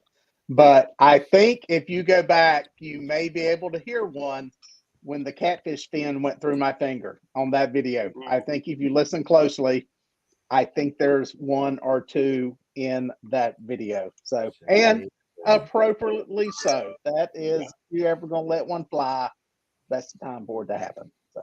Weren't there a couple cuss words said the day you stuck your finger up a catfish butthole? I'm just kidding. No, that was some fishermen that I think were becoming Catfish physically Dave. aroused from watching. Catfish Dave. Yeah, I think there's some arousal mentioned there. that Stripers somehow they- earlier. You asked where they go in the winter, Dieter. Well, they go to warmer water. It's too damn cold for them. They go to warm. Where's the warmest water in the lake, in the reservoir in the I wintertime? disagree. I'm not a big striper fisherman, but I don't think they can actually do that because they're in a lake if you don't have a hot water discharge. And I don't think every fish stacks up at a hot water discharge. I think there's a lot of those fishermen out in Tennessee that don't fish for them because it's not the easy button and it's not the easy fishing that you get in the springtime to where you can go make the river run and fish the less water. You got It truly less is the real easy estate to look button, at. though, Dieter. It's just not comfortable. I mean, that's Well, more of it. You don't have to have Most striper fishermen have an open boat, right? So it's not very comfortable to be up out there in Tennessee. Here's my opinion on things. I got to add my input here. So as you know, I do primarily wintertime fishing for striper. I bust my ass every day running lines, checking lines, this and that. I think your average person in the wintertime does not want to do that, and that's why they don't catch as many. Yeah, I agree. I agree. Daryl. The harder Wintertime you is in work, November. That's the more fall. you're going to catch. No question about it. I learned something this winter on Lake Watery that I got to test this upcoming winter to see if maybe I'm onto something, maybe not, but it was something a little different. So I'm kind of anxious about that, about the whole wintertime fishing, cold water. And so I'm kind of anxious with It's that. simple. They go in the same place they go in the summertime when it's too hot. Where do they go in the summertime? They So go you deep. think? So Stratification. no bullshit, because I was catching them fuckers in 12 foot of water. I'm not saying they won't visit shallow water to feed. I'm just telling you that they'll be stacked up, especially the smaller, the school, Not the every school size year is the stripers. They'll be same, stacked I up promise in the thermocline in the wintertime. Yeah, but Because that's the warmest part of the lake, especially if there's no hot water discharge. I me mean, ask y'all, where do they? wintertime I'm fishing not is now. Wait a hard minute. work running 10 rods. They're an anadromous species that come from saltwater, right? They're a saltwater species fish. Where do they go in the wintertime in the ocean? Where do they go?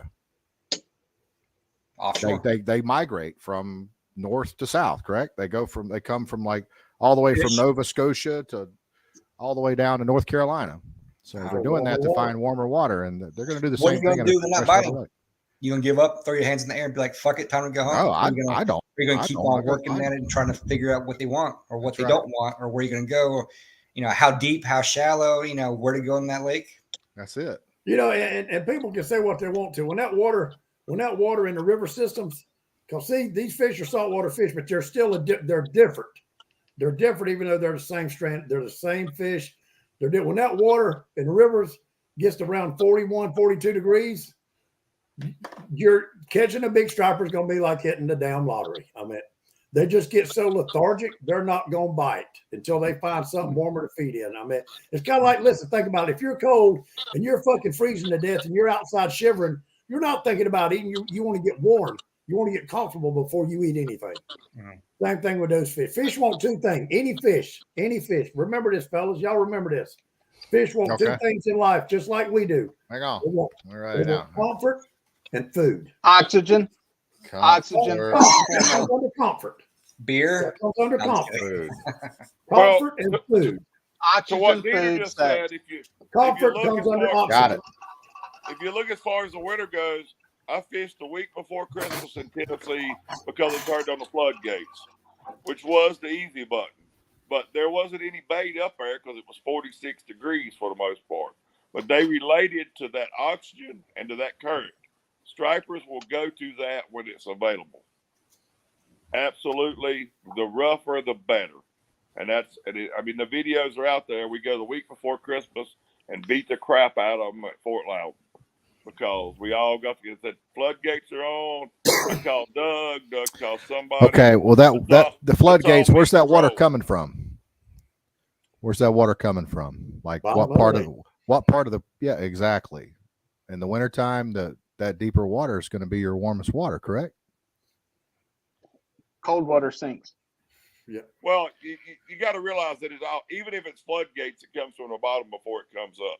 So yes, but they're more. I mean, all the water even down from there, JR. If cold water Why would sinks, they then why does the surface freeze in the I don't north? think that What I'm It's saying exposed, is, it's exposed it's to more about the sub-freezing air. oxygen as the temp. Because if you go 10 miles down, the water temp won't change 1 degree when Well, that's going on. But Explain there's stratification in the winter. They're coming for the current and the oxygen. You have stratification in the summer. You have a fall turnover. What happens in the winter? Does the water stratify in the winter? Dieter? What's that? I said, does the lake stratify in the wintertime? You have a fall turnover. You have All stratification in things the being summer. equal, yes, it will. So I don't think that time of year your temperature gradient is that big at all. So I don't your think surface it water matters. is colder than the deeper water. All things being equal, no, it's not. Well, then explain how the stratification process works if that's not the case. I understand that you have a fall turnover Cold water will sink. it's more dense, and as you have the fall turnover, and as the water You temp have drops, you have it gets variables.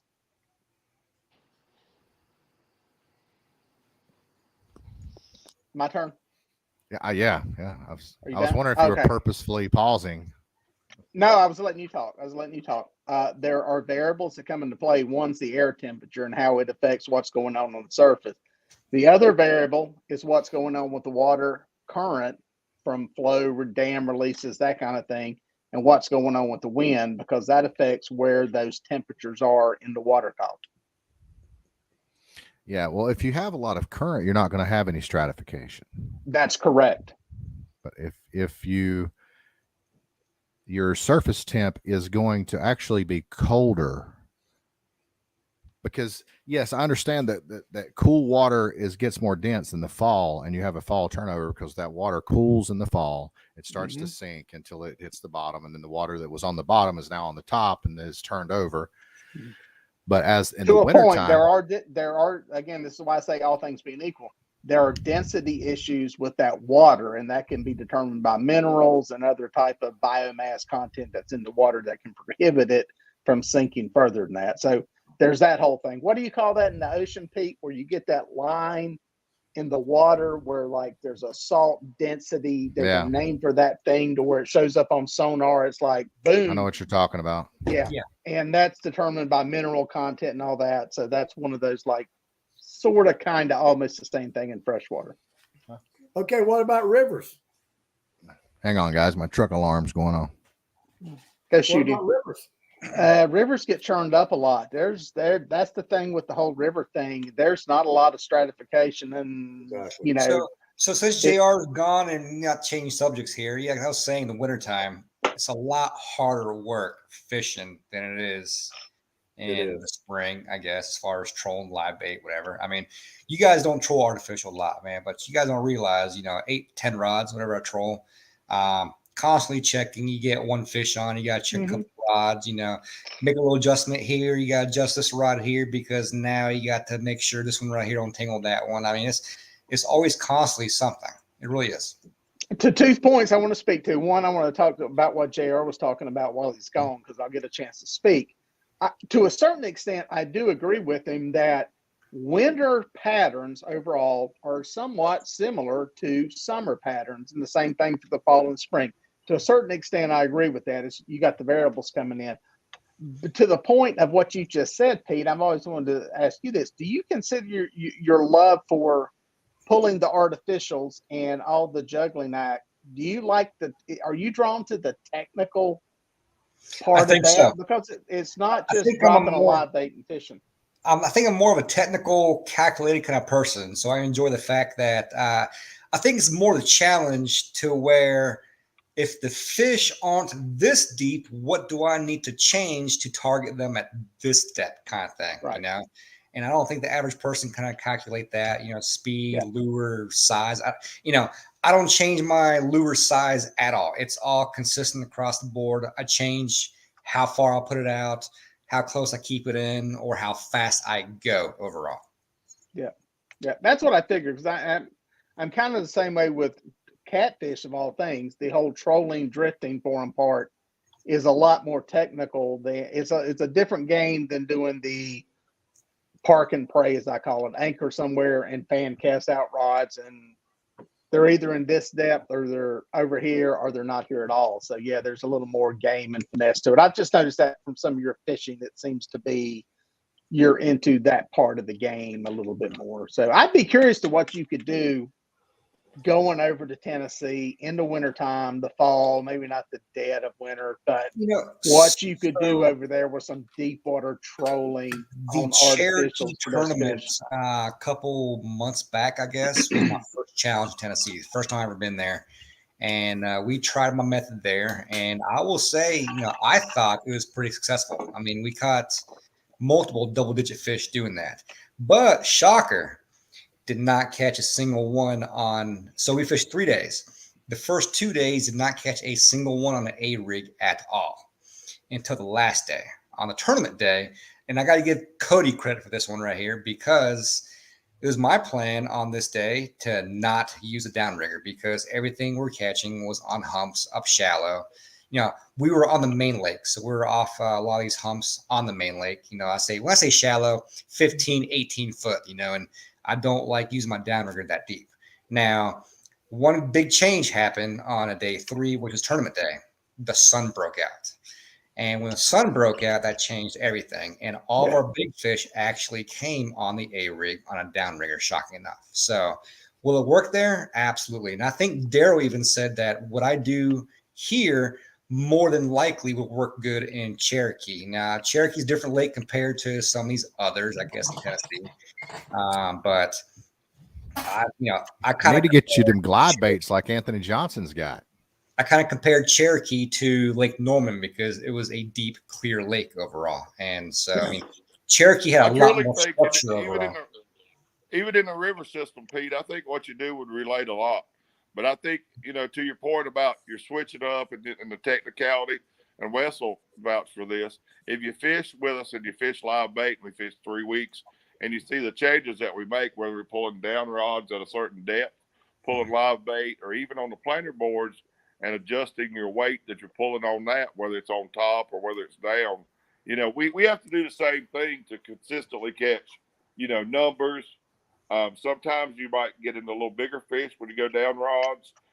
So it's just not throwing the minnow out the back and dragging it on the board all the time. Yeah. It's and a lot of times. One more too, absolutely. I'll admit it. It is that. But when you're actually trying to, I'm always watching what weight was on my rod, what depth I was at, the size of fish. And, it works very well for me. And this, like last year, I started doing more of that and running a lot of down rods because there was times when I only run down rods. And, you figure out, you just come up with a pattern, and then all of a sudden you're running 6 or 8 rods down, and, you get hit 2 or 3 times, and you put everything there, and you're constantly adjusting there too. So, all right. So I got a question. I got a question for Daryl, Pete, and Wesley. It's not for JR because I know he's going to answer it anyway. When I was going through some of the stuff I pulled off Mac's boat today, I came across some trolling weights, up to 5-ounce trolling weights, a bunch of different sizes. I'm curious how those things compare to like using the downrigger ball that Pete likes to use, or,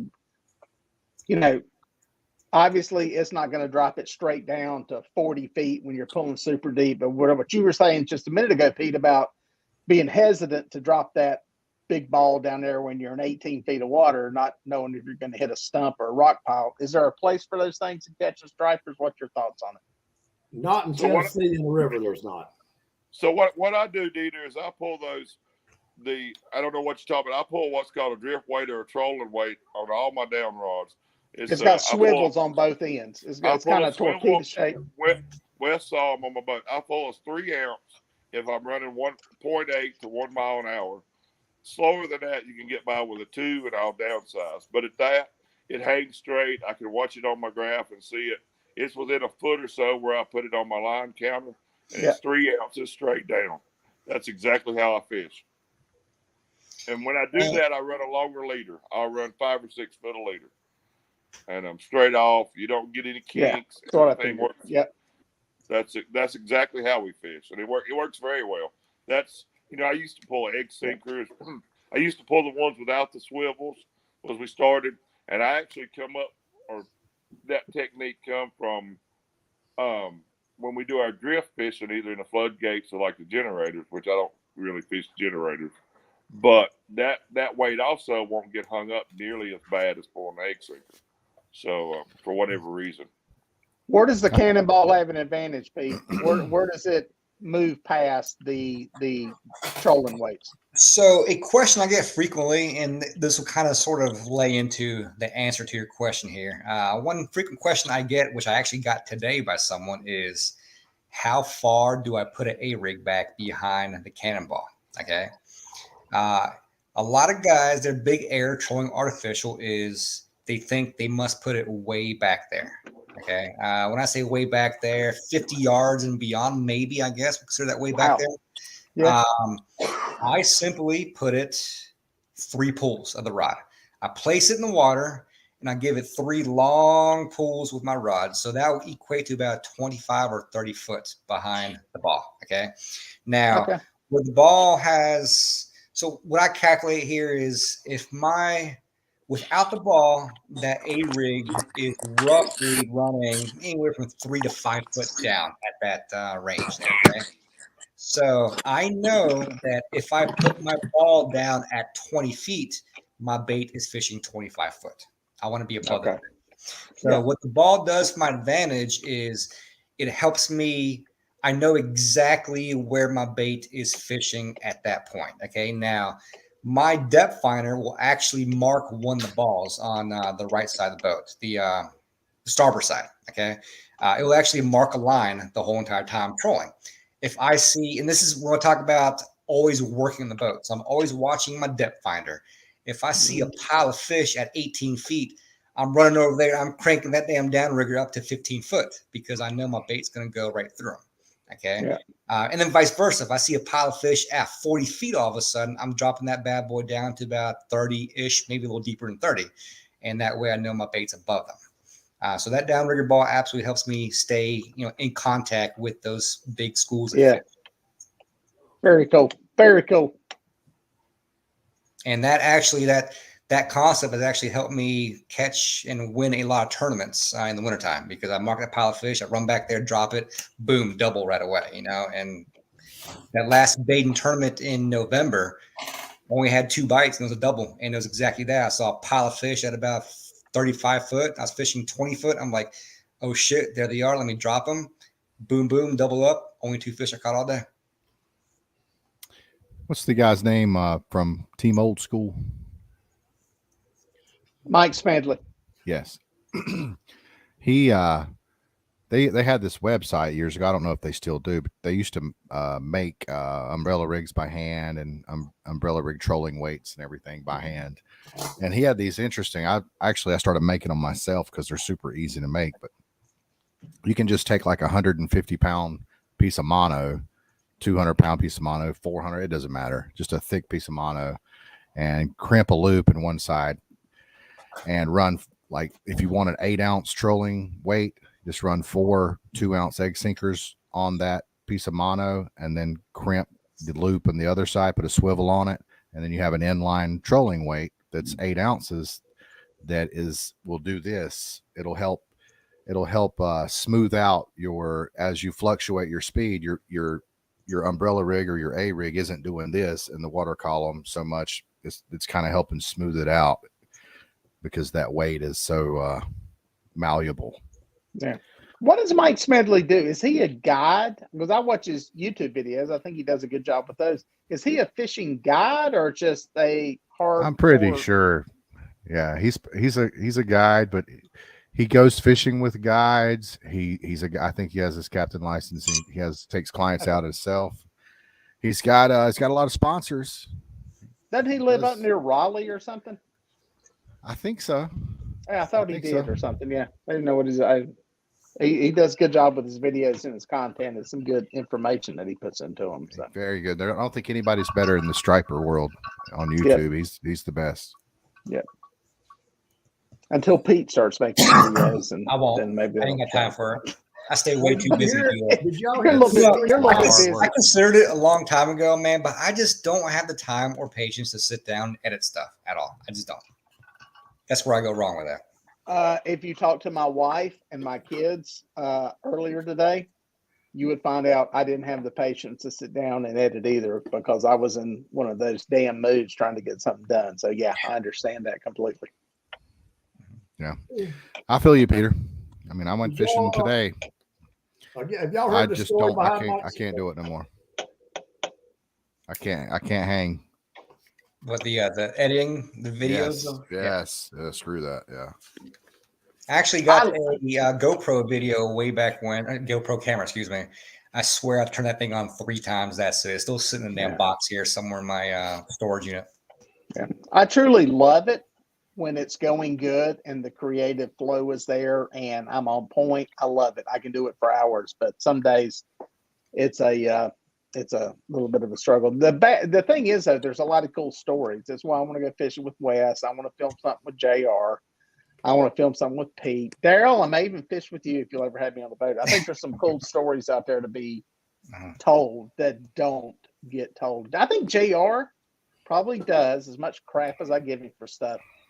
He really gets on the cusp of some stuff that can be really, really good. And I sit there and watch it and am brought in by it. And I think that's too bad you have no more dedication to it than you do, Jared, because I think you're on the cusp of some like really good Yeti film stuff. Dieter, you're welcome on my boat anytime. It'd be an honor to have you, buddy. I'd love to have you. You just gotta say wins, don't back out last second. Hey, Dieter, Well, these old striper. I never commit to it. That's my damn problem. Yeah, I know. Yeah, I'll give you credit. You don't back out last minute. All you Well, say, I don't know if I can. Do you want to? Are you going to come? You know, I think we invited you. We haven't picked a date yet, but of course it's going to have to be a date. Man, that stuff ain't ever going to happen, Dieter. Just say yeah, you'll go. What is it? When is it? What is it? Wait a minute. Let JR talk. He interrupted me again. God, I swear. I haven't gotten a word in edgewise all night. Yeah, you have. You've got them in sideways totally. So. All right. I was gonna say I got sidetracked all of a sudden. Your hands up, Wes. Speak. Go ahead. He was going to tell us about this gathering. Something. Me and Pete and JR are supposed to, and we're going to do it this year. We got to find, if Pete can find that window. We're going to do an all-night trip, and I'm not sure if they wanted to stay maybe 20 or 30 miles offshore, give or take. Maybe I think the plan was go out, fish offshore that day, pull something, and come back in closer inshore and spend the night, and then go back in the morning. I think that was the plan. Are we taking 2 boats?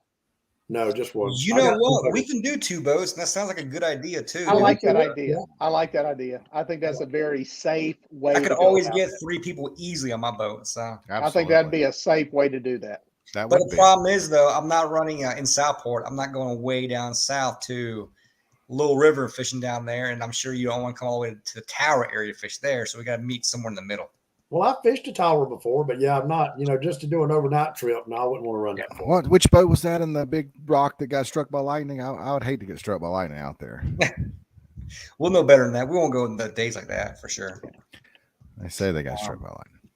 So going back to YouTube videos, Mercer, actually, if Mercer's still on here, I think he learned a lesson with his YouTube video some time ago. I kind of warned him about it, but the YouTube videos is, I've always, a couple of these places that I go to, I'm not going to say they're common knowledge, but some of my best days are going away from where everyone else fishes.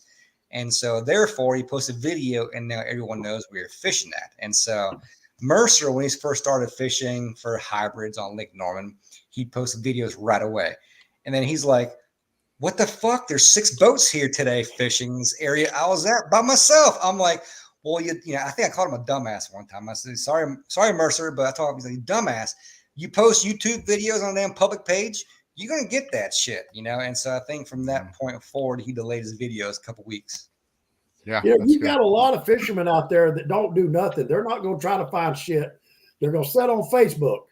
And they're going to follow people that fish, follow people that they know do videos, and go back and fish. Oh, yeah. I used to do that to Dieter. I'd watch his videos, and I'd be like, pretty sure I know where he's at. I get a message or 2 a week about somebody complaining about the video I put out. That don't look like it was shot recently. And I never put dates on stuff. Mine is not a chronicle of my life day to day. And yeah, there are people all the time that are complaining like, Well, that don't look like you had on the jacket, and it was warm today or yesterday. I gotta tell y'all a true story. I shot that 2 months ago.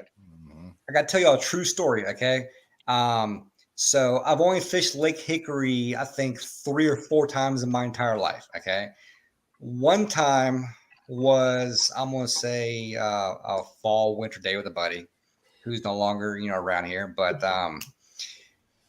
we had a decent day fishing. We were at the boat ramp and we saw the guys from, I think it's the show magazine, Carolina Outdoors, maybe.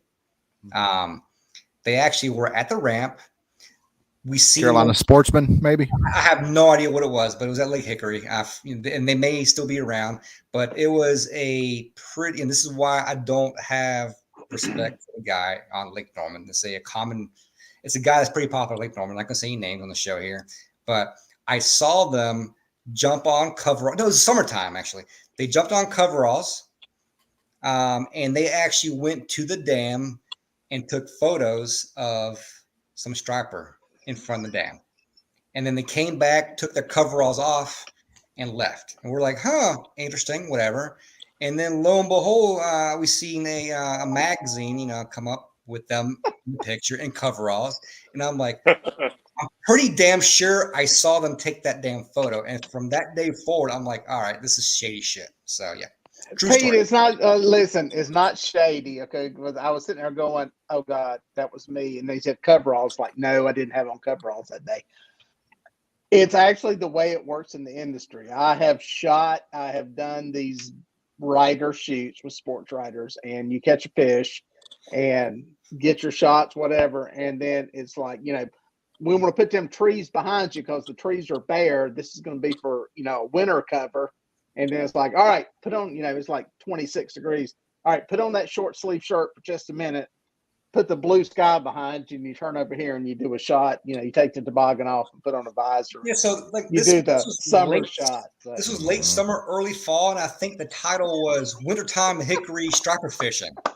We're like, this is some bullshit. I was there. Never believe what you see in a magazine. That is the one thing I've learned over the years. Never totally believe what. The times you can believe it, then people get mad because there was one guide on Hickory that Colt. I think his name was Colt, and he put like secret. Like everybody was so mad because he was like giving away all these awesome striper locations, and I even went and fished some, and I actually had a couple of boats come up to me and say, "Hey, where did you hear about this spot?" And I told them, and they were like, "Yeah, I thought so." Yeah, they were mad. Like it was a big uproar. I think it was like 2013-ish, somewhere around in there.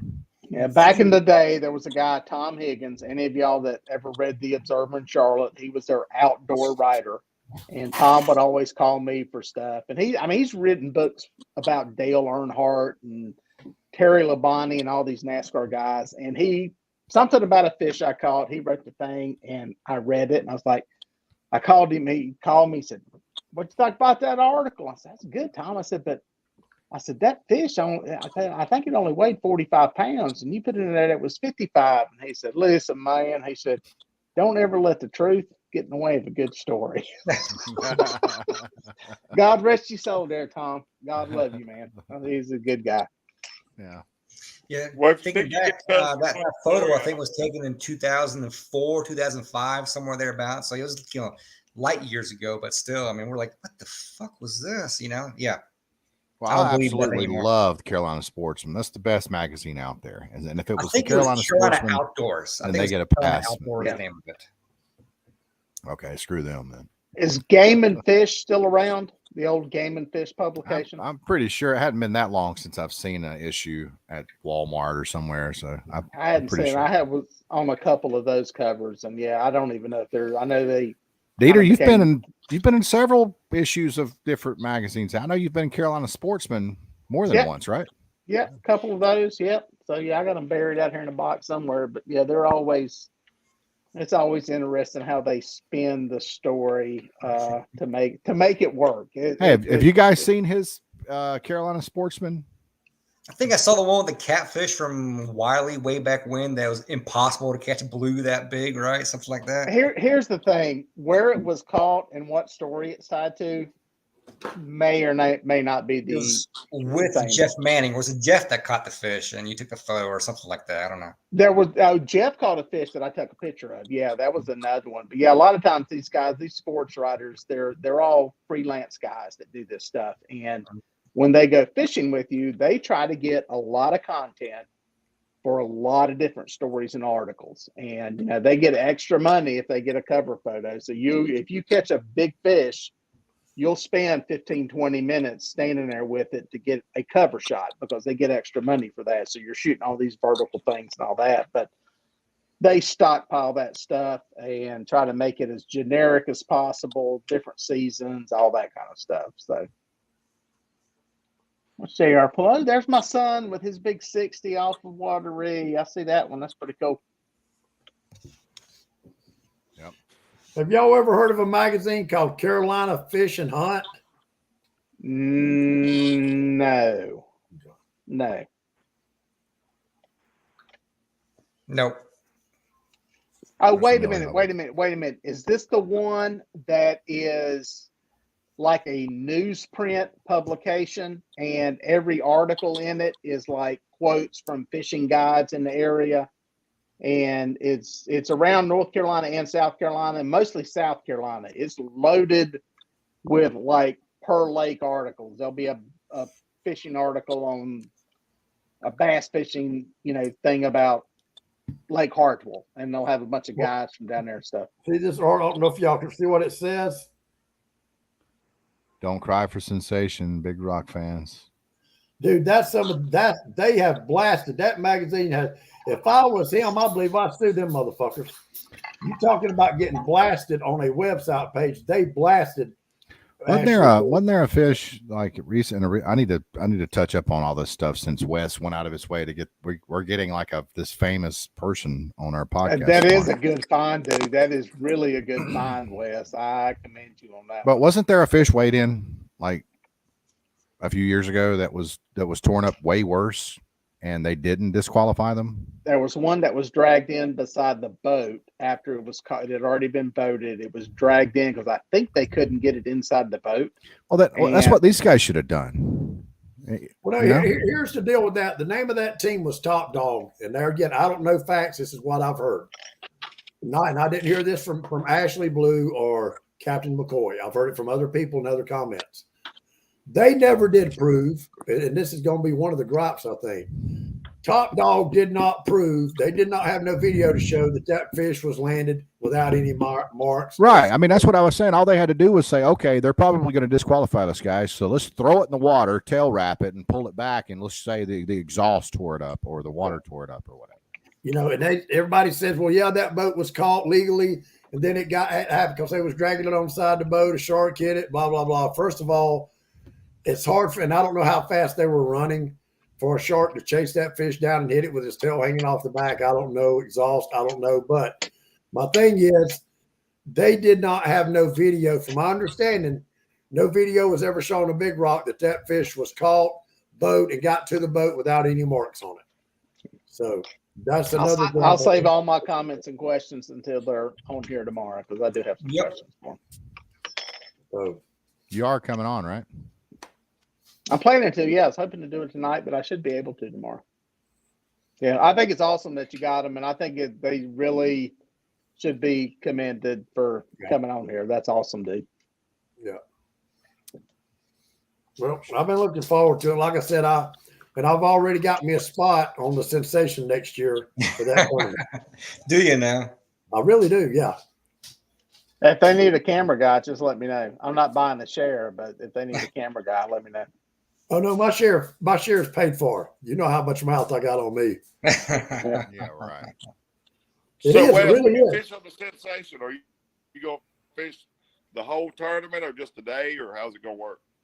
I don't know yet. I may wait like everybody else, or depending on what number I get on the boat. I'd rather fish the last day. And there again, I'm gonna look at the weather. See what's going to be about. I don't want to go out there and get the hell beat out of me. I want to fish a day I'm not going to get sick. That's what I want to do. Yeah. In all seriousness, I would like to film something. And in all seriousness, I'm curious how filming in the ocean would be on me staring through a viewfinder, because JR's done it. He kind of knows what I'm talking about. There is a weird thing that happens when you're looking at a viewfinder into a viewfinder with the whole wave action, moving, all that kind of stuff that gets magnified versus just standing there on a boat. So I'm curious how that would be. But Well, I'm gonna tell you, people say I what don't they want to want puke too much. about my buddy, but JR, in my opinion, he's just did some fucking awesome videos. I mean, there again. You're listening to the Real Fisherman Podcast. Today we got doubles, baby. Wesley Rose, woo! Got him. He hit that stomach like he stole something, didn't he? Yeah, man. Love it. They done seen this 50 million times, Wes. You're listening to the Real Fisherman. I mean, he does good videos, you know. What are we going to say? that's Video good. from Mahi trip. We're over a year into it now. Damn it, Wes. That damn video is better than any of the video you take to date. What Mahi trip? Crazy as hell.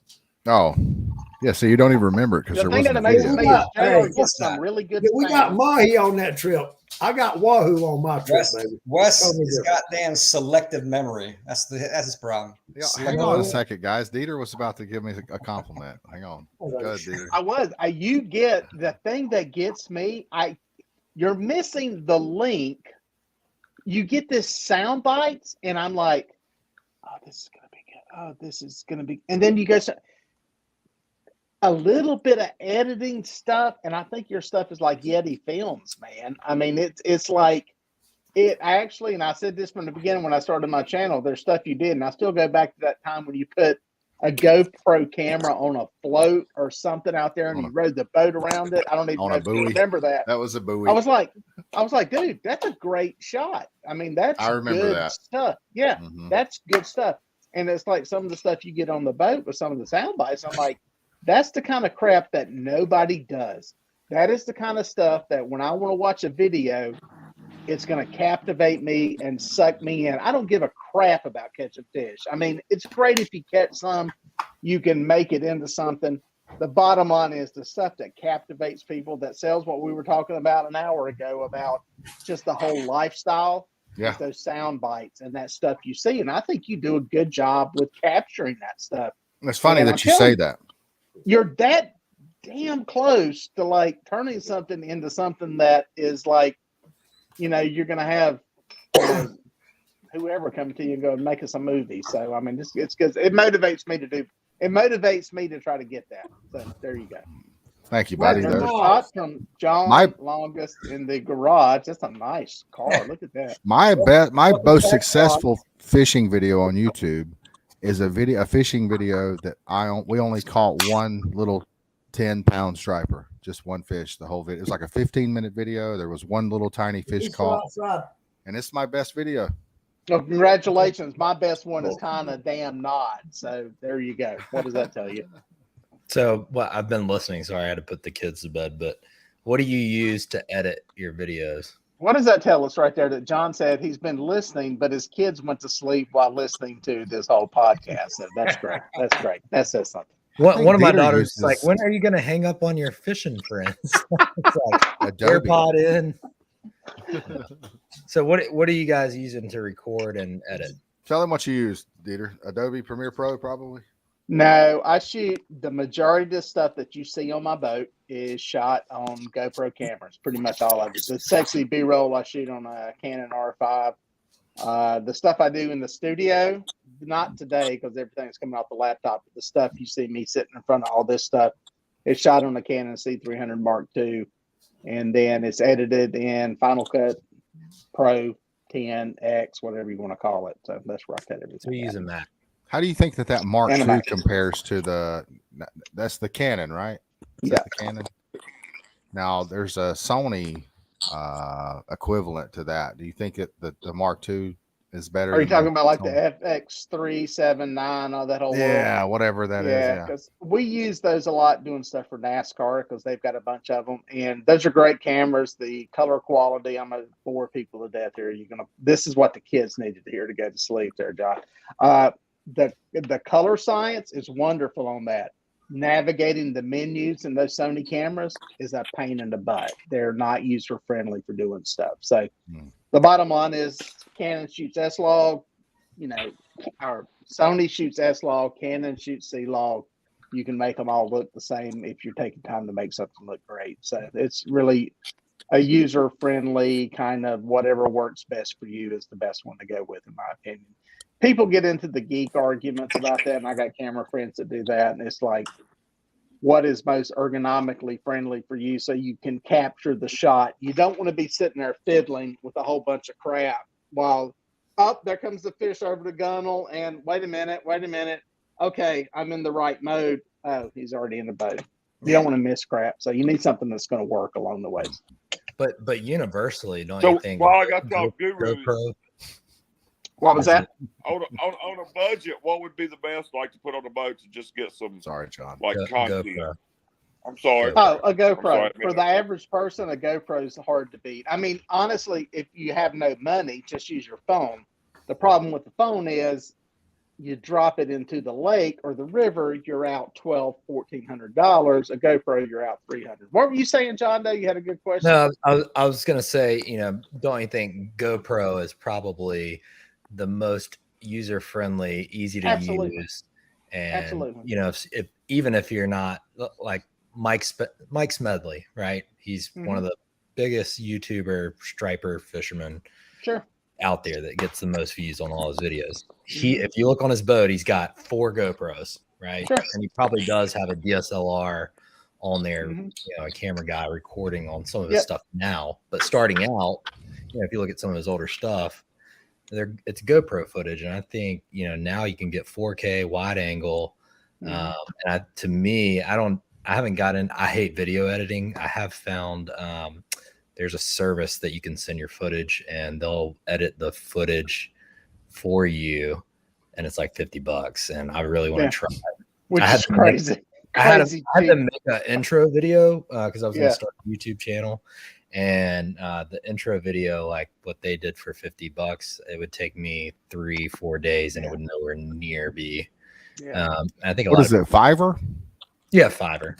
Yeah. Yep. Yeah, it's crazy what they can do. But yeah, the thing with GoPro is if you understand, the hardest part for people is they don't understand the limitations. All of my sound, and this baffles the people even that I work with at ESPN and NASCAR, is that all of my audio comes off that dog collar camera, as I call it, that fishing and stuff showed me about. It's right here. I mean, it's where you would clip on a lav mic to somebody. It always gives me the wide shot, but it gives me the audio and everything I do. So you understand the limitations. The biggest problem is people put a camera back over here on the catfish trying to film something over here, and you can't hear crap of what anybody's saying. So you got to understand the limitations of the stuff. But the cameras, as far as the color science and exposure, it's freaking hard to beat, dude. And ease of operation, the stuff you can do with the time lapse and the time warp stuff on them is amazing. You can get some good night footage, nighttime lapses with the constellation. It's a lot of bang for your buck when it comes to that stuff. Now, if I was filming Wes on a boat catching some fish, or Daryl out there catching big stripers, I'm going to have the big camera with me because I'm operating it. But when I'm doing it by myself and I got to put something on a clamp up here and over here and over here, the GoPro's hard to beat. I think the other thing people miss out on, the audio side, is having that. I don't know the correct terminology, but the windscreen on the mic. Yep. Having that buffer. JR will tell you, audio is 90%. The wind blowing at me. Audio is 90% of a video. If you've got the greatest thing in the world and you're bringing a 1,280-pound marlin into the back through the tuna door on your boat, and it's the average viewer, it's going to click out of that crap. They're like, I ain't listening to this. That sound, having good audio, is 90% of getting somebody to watch the video. Yep. Did that even make a noise? Is that pretty bad? Yeah, that must be that Shure. Is that Shure mic? No. Do that again, David. That's You a was cheap- exciting the hell out of me. That's Do a that cheap again. Yeti mic. Is it? I thought it was an old Shure. No. I want to try that Shure USB mic, see how it There does. you go. Matthew Miles said, "Do I still use a flip phone for pictures and videos?" Matthew Miles, my phone costs more than your fucking boat. Oh, got You'd be amazed. You'd be amazed how much B-roll and like videos are shot with that. So hey, Matthew's got a boat. Matt's got a boat like mine. So don't be like disparaging that old Carolina skiff. It's a good boat. Hey, I got a Carolina skiff. But listen, if you're going to do your phone, you have to figure out if you're going landscape or portrait. That is the one nice thing about a GoPro with that wide angle. You can, phones have wide angle too. Well, they do, but you have to start it wide. Don't you hate to see a video where somebody starts at portrait and then they turn it wide, and then you're trying to watch the video and you have to turn the phone that way? I don't know if you guys know this, but the power button, you can, when you're reaching in your phone in your pocket for your phone, hit that power button twice, boom, boom. And when you do, what it does is it automatically pulls up your camera. So nothing's faster. Wait. I may learn something from JR. That's an accessibility option that has to be turned on. I got my cash thing. No, it's just default. It's do your phone right now. No, mine's Apple Wallet. You have to turn on accessibility. Oh, okay. I don't know about that. All right, it's black. Yeah, you can. I mean, the easiest thing on an iPhone is to click it, and press and hold. Press the power button twice real fast, Dieter. It'll pull your camera up. No, I think mine is it does Apple Wallet for something else. There's another. It's another setting there. There's a way to do it, John, on an Apple. I do know that. You think it's an accessibility option. It don't work on mine. Work on mine. Yeah, but I feel like set it as a quick button, I think you call it. And I think that's what it is. The problem, for recording, at least for me, and I always ask Pete why he never records, but I think when you're in the moment of fishing, it's like the last thing. And one thing I have learned, I didn't realize I have a GoPro 10 and a 9, but I didn't realize they had, I was watching some tips and tricks on it, but they have voice activated. So you can say GoPro start recording, GoPro power on, that sort of thing. And I think there's another one where you can favorite the clip or whatever they call it in theirs. And I've used Premiere Pro to edit. It's too tedious. I'm not a video editor. It's huge learning curve on that for me. If I had a template or something, maybe it's a little bit easier. But the new Quick Capture GoPro Quick Edit honestly works pretty well out of the box. I mean, just give it all your footage and say, hey, make something for me.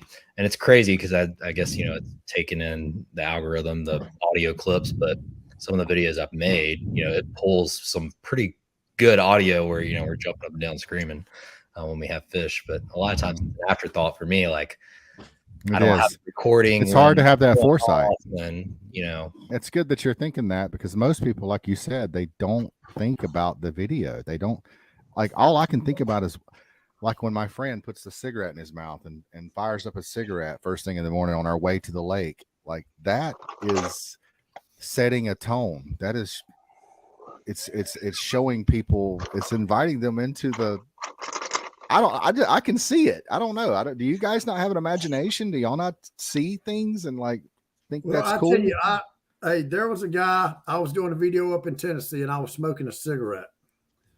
And this guy actually, he put it out in the open comments. He said, I didn't need to be smoking while doing live videos on Facebook because kids could see it. Well, needless to say, you know how I used to be about 5 years ago. I'm not even going to say on the show what I told him. And I was waiting for him to respond back. And of course he blocked me. I thought that was real crazy. He's like, and I was like, well, dude, among some of the other things I've told him was, first of all, you're supposed to be 18 technically. If your parents, just don't care what you do. You're supposed to be 18 years old, but should ask you that. And of course, the 10-year-old's going to click, yeah, I'm 18, but you got a Facebook page. Yeah. He told me real quick he didn't like that I shouldn't be smoking on my videos. Well, people want to see real. Like, if you guys, Dieter, have you seen Bob the Garbage Man on YouTube? It's one of the greatest striper fishing parodies. Amen. That's ever been. Amen. Created. That's what people want. That's what normal people That's I what they want to heard, see. and I don't know if this is true. I heard the guy did not even smoke. That did No, he that didn't. piece. You could tell because he's not even Yeah. inhaling. Yeah, I heard that. Yeah, I've shown that to multiple people on guide trips. Like, have y'all ever seen Bob the I Garbage Man? want to It's the make greatest that. thing in the world. I want to make one like a catfish Yeah. version. Oh, yeah. So while it is filming, how hilarious. many of y'all actually lose fish while I am trying to turn the camera on or hit the button or start your video or while videoing? I have, That's- but I've gotten Loop, pretty loop, good at not loop, losing loop, fish doing it. Loop record. I I've, never Loop- I've had it figured out how to do happen when I'm by Loop record. myself. and I Loop grab the record will take rod, care of that. and I'm Yeah. like, There's- I'm looking back trying to power it on Yeah. to get it, and next thing you know, my That's rod the reason why I don't shoot down videos and because, fish is off the hook. you see how many There- rods I troll, so it's always something to there's do. a- You got to fish on, you got to do something, reel one in or go over this and under that, and there's no damn time to. GoPro needs to come out with another Sessions, that little square cube camera, because you could keep that thing in your pocket. As you're reaching in your pocket, you hit the record button. It's already recording. You throw it in your mouth, you're golden. Then you can do whatever you want with it. If you've got the power supply for it, there's a setting on the GoPro cameras where it's called a loop record, and it will record for 5 minutes and start another loop. So basically what happens is the camera rolls continuously, and when you shoot something, boom, that was great, got it, you release the fish, you hit the button, boom, it stops that clip, and that one is the one that has Now, how do you know you're not approaching where it starts over? It don't matter. You won't mess Oh. it up. Because you've already stored the previous clip on it. Oh, I see. So Okay. yeah, it's you can do that. Most of the time though, honestly, with that Jackrabbit start, I just hit record as soon as and I use circle hooks, so pretty much they're setting themselves. So If Speaking of losing fish, I think Mercer lost a rod while trying to record a video. Is that right, Mercer? If I could find the video, JR, I don't know if you got it on here or not. I think Probably some not. of the best videos that JR did, especially on our Cobia trip, he actually was holding the GoPro in his mouth. And he was sight casting to GoPro. You can't do that with a regular GoPro though. You can only do that with the little Sessions, and they quit Yeah. making them. Yeah. that's where you need I a dog lost mine. collar. Get your dog collar. Hey, I got a question for Mercer here. He says you use a GoPro 360 camera and all blah blah blah blah blah and record all day. Are you running one continuous clip all day, or are you doing that actually in the 5-minute loop or whatever it is? Because that's a lot. You got to have a really good system. Because I do that when I go bluegill fishing. I roll continuously. As soon as I catch a fish, I stop it. That way I know that the fish that I caught was right before the end of that clip. Because, yeah, that can end up, if you're not catching anything all day, a whole lot of crap to weed through. You got to have some kind of system for that. He says, so wow, And that's a to bunch. David's, and obviously that's a lot of footage to go through, but I think again you can highlight some of that stuff, or there's a voice command to highlight when you do the continuous. The one thing that I found, and I did it on Hartwell, and of course we got skunked, but I did a continuous. I had a clamp on my T-top, and I had a 4200 amp hour power supply that was plugged directly into the GoPro, because obviously the batteries last 30 minutes and they overheat if they're in a case. So That's a big issue with GoPros in the the sun. new ones, especially, when I bought the Yep. 10, that was like one of the negatives. It was like it overheats. Yep. You have to leave it. You can't put it in a case. And I bought, the media mod and all that stuff. And they were like, look, take it out of that and plug it directly in, take your battery out, plug it directly into power. And I recorded, I don't know, I used 256 gig card, and I think I had 8 hours of footage, and all I could do was a time lapse of the freaking sun because we didn't catch anything. That was when Pete was setting me up by freaking Clemson. Oh yeah, we're killing them up there. You were killing them there. That's no lie. You caught What I a like fish. about my Water GoPro, was and I red thought I mud. was somebody. What I like about my GoPro, and I don't know if y'all use this or not. I think I've got the Hero 8 or the Hero 9, whatever it is. Mine's voice activated, so when I'm fishing, I can say GoPro record video, and then it'll start recording. Yeah, that's what John was saying. Only problem with that is you have to leave your Bluetooth or Wi-Fi on, and that uses It sucks battery. battery down. Yep. Yeah. And you have Hey, to turn John, that you on. gonna film video during the U.S. Open? I am. Do it. You're the camera guy. I buy the GoPro arms. I've learned to not buy the cheap shit, the bundle Amazon stuff. I buy the GoPro accessories that just work and don't rust. But that one clamp that they have, man, I swear I use that. The Gator clamp.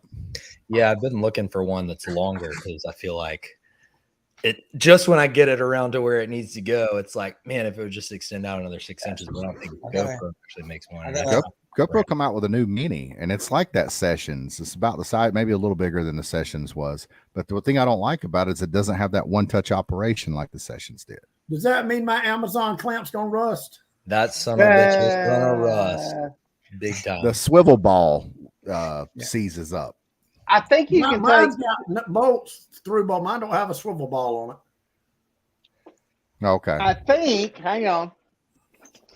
Where the hell is it? Hey, I even got a suction cup. Those things don't work. I'm telling you, the best accessory. I love that sound bite. I even got a suction cup. Those things don't work. Oh no, that thing's pretty tight. Hey, it's good as a round mount suction cup. Yep, that clamp right there is the best clamp, hands down, or at least in my opinion.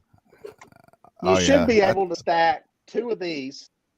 One of these arms, you should be able to take it off. This one is taped on because it broke, but you should be able, if you got two of them, take one off, clip it onto here to make this thing out that long if you need to wrap around something. So best mount ever made right there. Yep. Agreed. Like magic arms. Yeah, I got a pretty sweet house ready for us there in Southport, so it's gonna be a good time. Not that bad. We're gonna make a montage. I had some good videos from Cherokee. I have a good one of me screaming when Lane freaking tightened the drag and broke that 25-pounder. I was literally like, you could see I had the GoPro on and I had my phone, and he was up under the trolling motor. I was cutting it off, and he was just trying to winch the fish in. You could hear him tightening the star drag, and all you see is my phone when I was recording it. When it snapped and the rod tip went up, I was like, and you see my phone just go straight down. I was like, why in the hell is he tightening the drag? We were trying to winch him up. He kept running. He made another run. He was trying to get in the trolling motor. I cut it off, got him back to the boat. You could see I was recording. That was the other problem.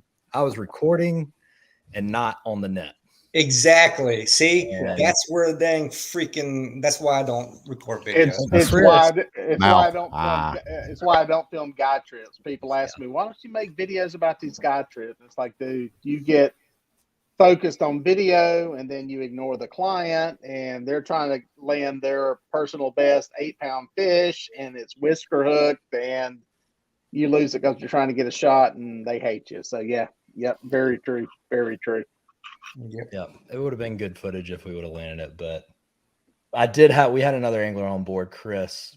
God bless his soul, he's probably watching, but Chris is a little bit shorter, so the net, and he told me I needed a longer fucking net, and I'm like, no, you need to reach out there.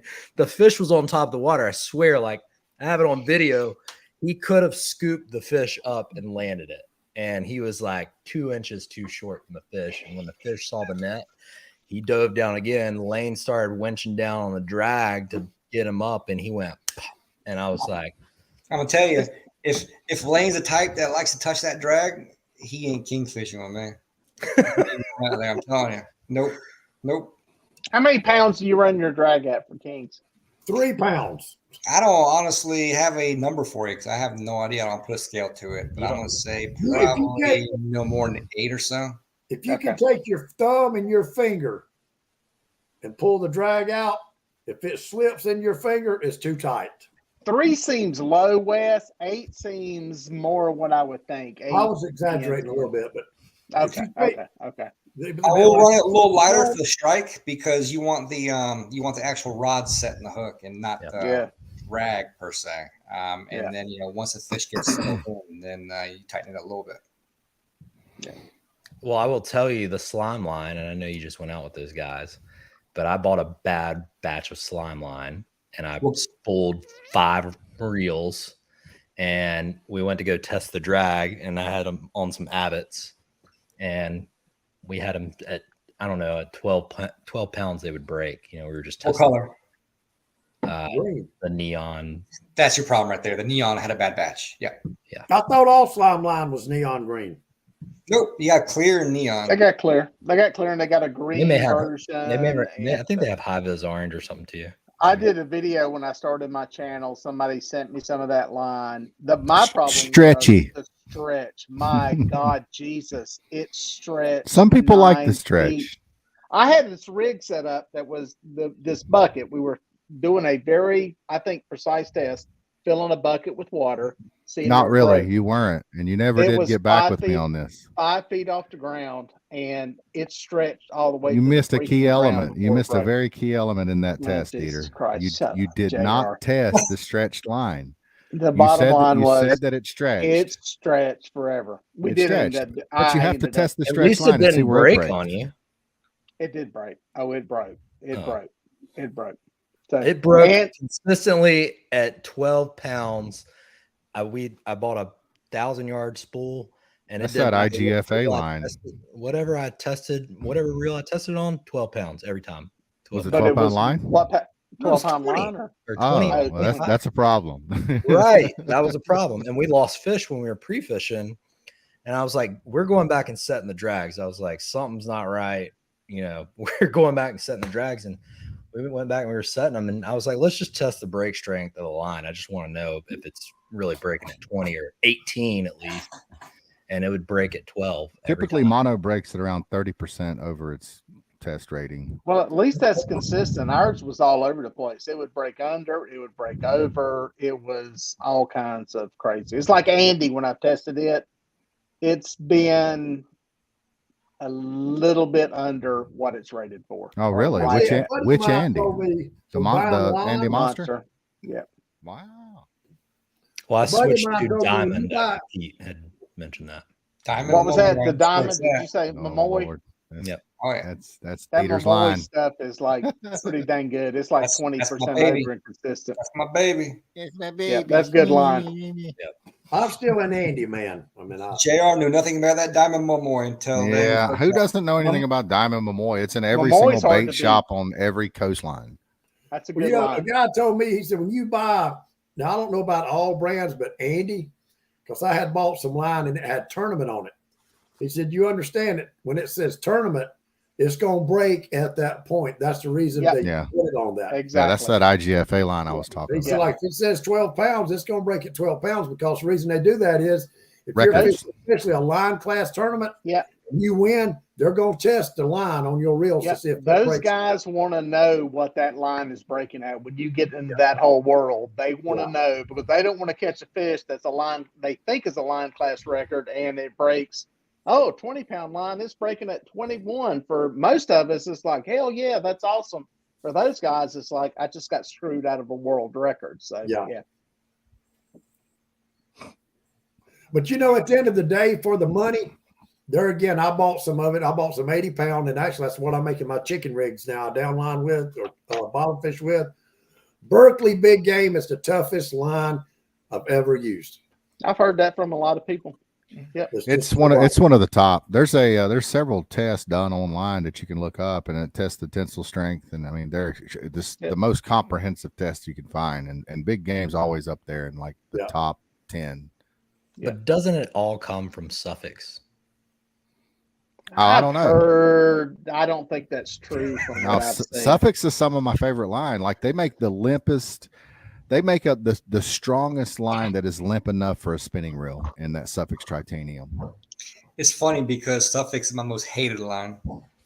I can't stand Suffix. The Suffix Elite is a monofilament. It's a good line for monofilament. It's gonna act like mono. It's gonna have memory. It's gonna get twists and all that stuff. But they make a good copolymer in the Tritanium. Their Suffix Siege is decent.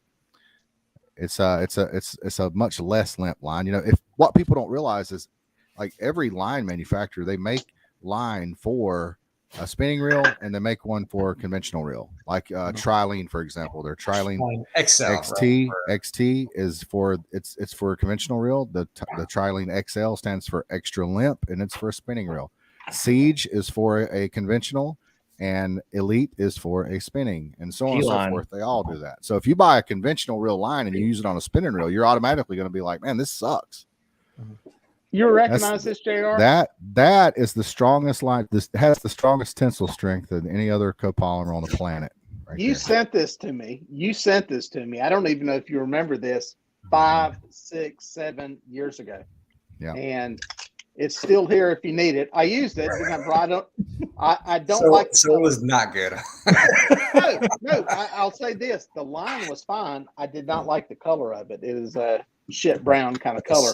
I have used it for backing line on a lot of reels since then, but it's here if you ever want it, JR. Yeah, I'll give it to you. Spivey about kicked my tail for sending you that. I bought that. He was like, "You got a spool of Evolution? Do you mind if can I get some of it?" And I was like, "Man, I gave it to Dieter." He's like, "What? You did what?" Well, if Spivey wants it, he can come get it because I have not used anywhere near the 3000. Tell him Had it that. been a He'll different come get color, it. had it been a different color, I probably would have. But yeah, no problem with it. I didn't have any problem with Is the it line. is it camo? What's the color on the? What's it say it is? It's like it is a smoke. It looks silver. smoke. Yeah, it looks smoke. Silver. Catfish don't know the damn difference. Come 30. on. It has He nothing to do can't with see fish it. seeing it. He has It's to be me able to seeing see it it. more than anything. Yeah. It's seeing it because That's why he's a cat fisherman and not a striper fisherman. I put it.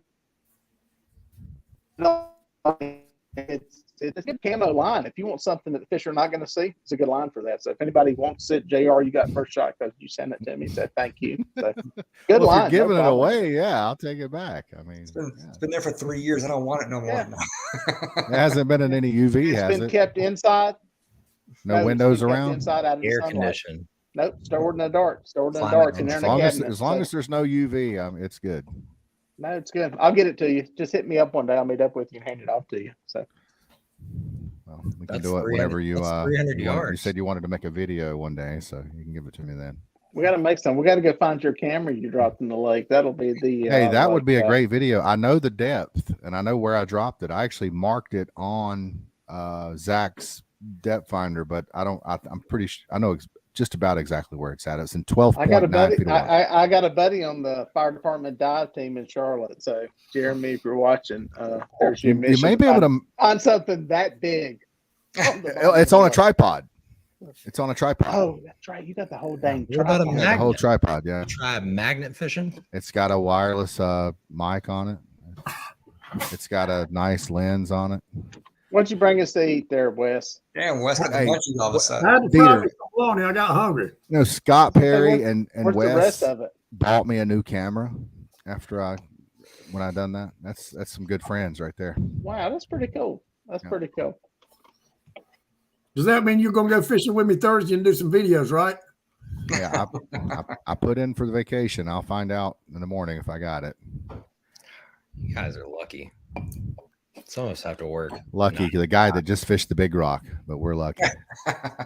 Yeah, but I'm telling you, it's like I told my wife. She was like, "You just went fishing for a week. That was your vacation." I'm like, "Fuck, I got my ass kicked for a week. Like, that wasn't a vacation." You weren't out there that day Oh, that You got should have told her I tripped. didn't fish 7 straight days though. So I don't think people realize, especially doing a tournament like that, because it is such a way pre-dawn start, long day, how much of a job doing something.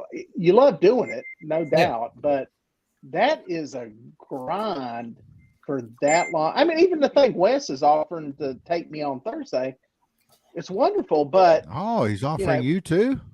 oh yeah. He gave me yeah. a chance to go, but it's just Okay. logistically, by the time, let's say we're done cleaning fish 7, 8 o'clock at night, get back here to get up at 3 o'clock in the morning to fly to Chicago. That's a great, and if you were fishing back-to-back days in one of these tournaments, that's kind of almost the world you'd be in. You'd get back, you'd get in late, you do your post-tournament stuff, and then you're heading Well, back out at what? Let me- 3 o'clock in Wes the is morning, wanting. He's 4 o'clock in wanting a the morning? video bad. So who's going to make the video? Wes is am I going to make the videos? Dieter Well, gonna no, make the I was videos? actually, honestly, you were going to fish. You said you'd like to either fish or do video. Dieter wanted to do videos, so I was hoping we could do a trip where you could actually get to fish and Dieter could do all our videos. That was the That plan. would be nice. I've never had I that think before. JR would be good from some good sound bites. I wish I could go because I really could give a shit about catching fish. I think it would be fun just to film something like that. So, You know, a lot thank of you people for the ask me, offer. I why do appreciate you love king fishing so much? And I don't think it's a matter of loving it. I mean, I do enjoy it. You know, it's the thrill of the explosive strike, but it's the only thing you can go back to back to back to back days without getting your absolute living shit beat out of you oftentimes, you know, making that 30, 40, 50-mile voyage where you can fish on the beach and you can do it, you know, day in, day out, 4 straight days and actually feel good at the end of the day. Well, you figure when I run out from my marina, I'm 72 miles from McMorland. You know where McMorland is, right? I troll on the average 8 miles an hour, and I do that for 3.5 hours. So there's another close to what, 25 miles? Then I'm going to go from there. I'm going to go down another 10 miles to my bottom spot and fish. And then I'm going to turn around and go 78 miles back to my marina. Look how many miles that is just riding. Yeah. Not fishing, that's just riding. Yeah. So when is this video going to drop? So you just went and filmed a video with Catch the Fever? Yep.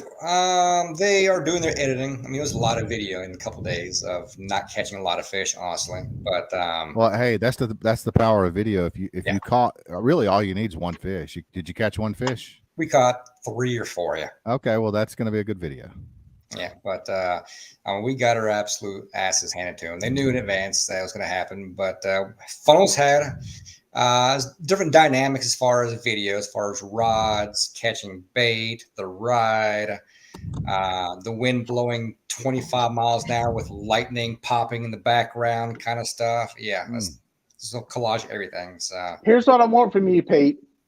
This winter, sometime, I want 3 days with you to film something. I want to film something. 3 days for a 10-minute video. No, it'll probably be about 7 that Caleb will want to buy and put the Catch the Fever name on. I want 3 days with you. So we got to find a time to make that happen. Dieter, I'll be up front right now. You want that? Lake Watery is where it's at. I don't care where it's at. I think it's the story more than the fish. I think 3 fish, absolutely, I could care less. I think it's the story of. I think you've got an interesting story that can be told. So how do you go about pulling that from somebody, Dieter? Do you just go and just like I do? Like I'll just go and I just get a ton of footage and trying to accidentally stumble upon that story. I'm going to be honest with you. I don't totally know. I did pretty good with the guy you don't totally love, Billy Davis. I got some good stuff out of him. I'm not the best at it, but I've worked as a cameraman with people.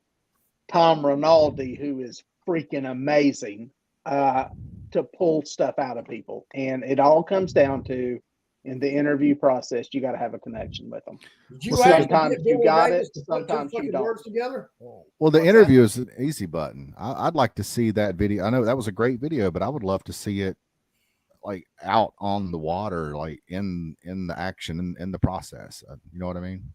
Who are you talking about?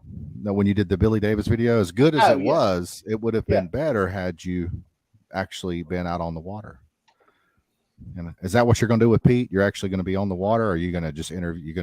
Are you a little bit of both? What happens on the water, honestly, is just coverage for the sound. The sound's the hard part to get.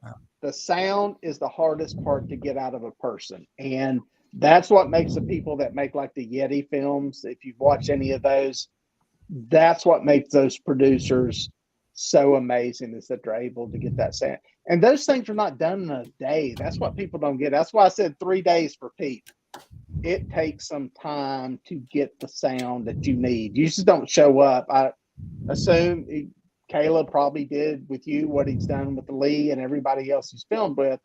You show up for a day, you shoot some stuff, and you hope you get it and you move the heck on. It's for most people, it's a production cost issue. It costs a lot of damn money to bring in a real high level crew to do that stuff. I want to do it just because I want to do it, because I want to create something bad. How much you gonna ask for Catch the Fever? for the video? I don't know. I'll probably get me another pink Hellcat over here to put into the stack. So Well, I want to the get captain here's what I gets want. 60%, right?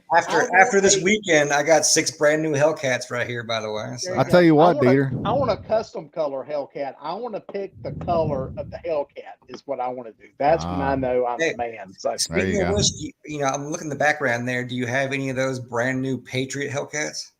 yeah, I actually had one. It was on display. I got it in there. Honestly, I don't want to fish with it. It's a really pretty rod. And I was like going to save it for like July 4th and maybe fish with it for the heck of it or Memorial Day. It's a pretty rod. It looks sexy. I like it. I was going to say I might be more special than Dieter because I got 4 of them now. No, that's Hey, good. guys, That's good.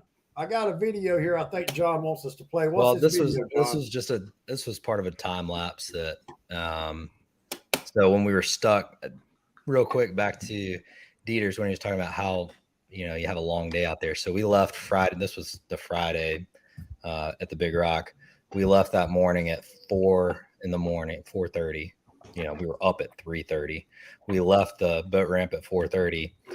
This was at about 9 o'clock coming back in. We finally got back in at 11 and then went back out the next day, got up again at 3:30. So yeah, 4 hours of sleep and no bait that was seasoned. But here's a time lapse back in. I was trying to get the sunset.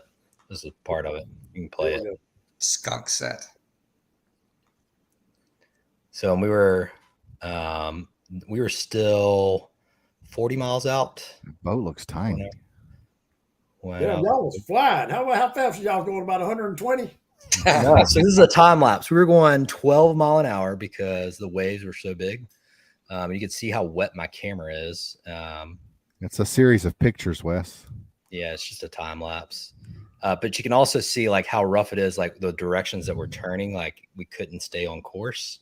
Mm-hmm. You can kind of see some of the stars like in the and then it just goes pitch black, and that shit was wild.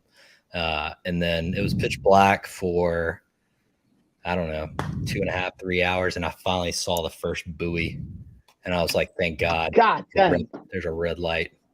Such a small Oh my sensor. God! Are you running radar? Do you have Yeah, we radar? were running radar. Guys, let me tell you this. So there's not much that scares me out there except for one thing that I've learned. Running a waterway in pitch black darkness. That shit scares the F out of me. Waterway? Man, Like we were- ICW? Bring the water, the ICW with no backlight, no backdrop whatsoever. All I pitch know. black. I hate our intercoastal coming, leaving a little Cricket Cove, getting out to that inlet is my worst nightmare offshore fishing. Southport's not bad because I can shoot at the marina and I make 2 turns and I am practically in the ocean, and the buoys are very well lit. But like I made the run once from Southport all the way to Little River in pitch black darkness. Let me tell you what, the ass pucker factor in that is nonstop. It's So do you have a trail laid down that you can at least follow to keep you in between the cans, or no? For the inlet or like the whole waterway? That whole waterway that you're running out. Not really what I do, but I constantly delete my trails because it gets cluttered a lot. Because see, I put special ones in for areas like that. I mean, it can be something local on the lake or down there, different creeks and stuff, to where I've made the run, I record a trail, and I'll keep that one as just like the stare at the Yeah.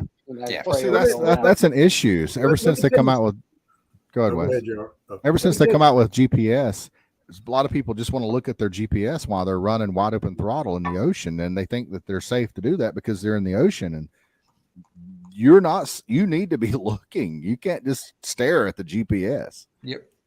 Let me tell you something about GPS. Last year, luckily it was one of the buoys that float and don't move, but I had my grandkids on the boat, and I wanted to get real close to the buoy and then turn off of it real quick to make the buoy rock.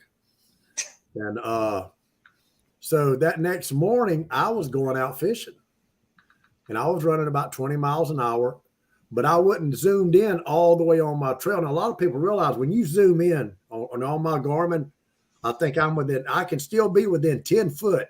My boat can be 10 foot off in any direction.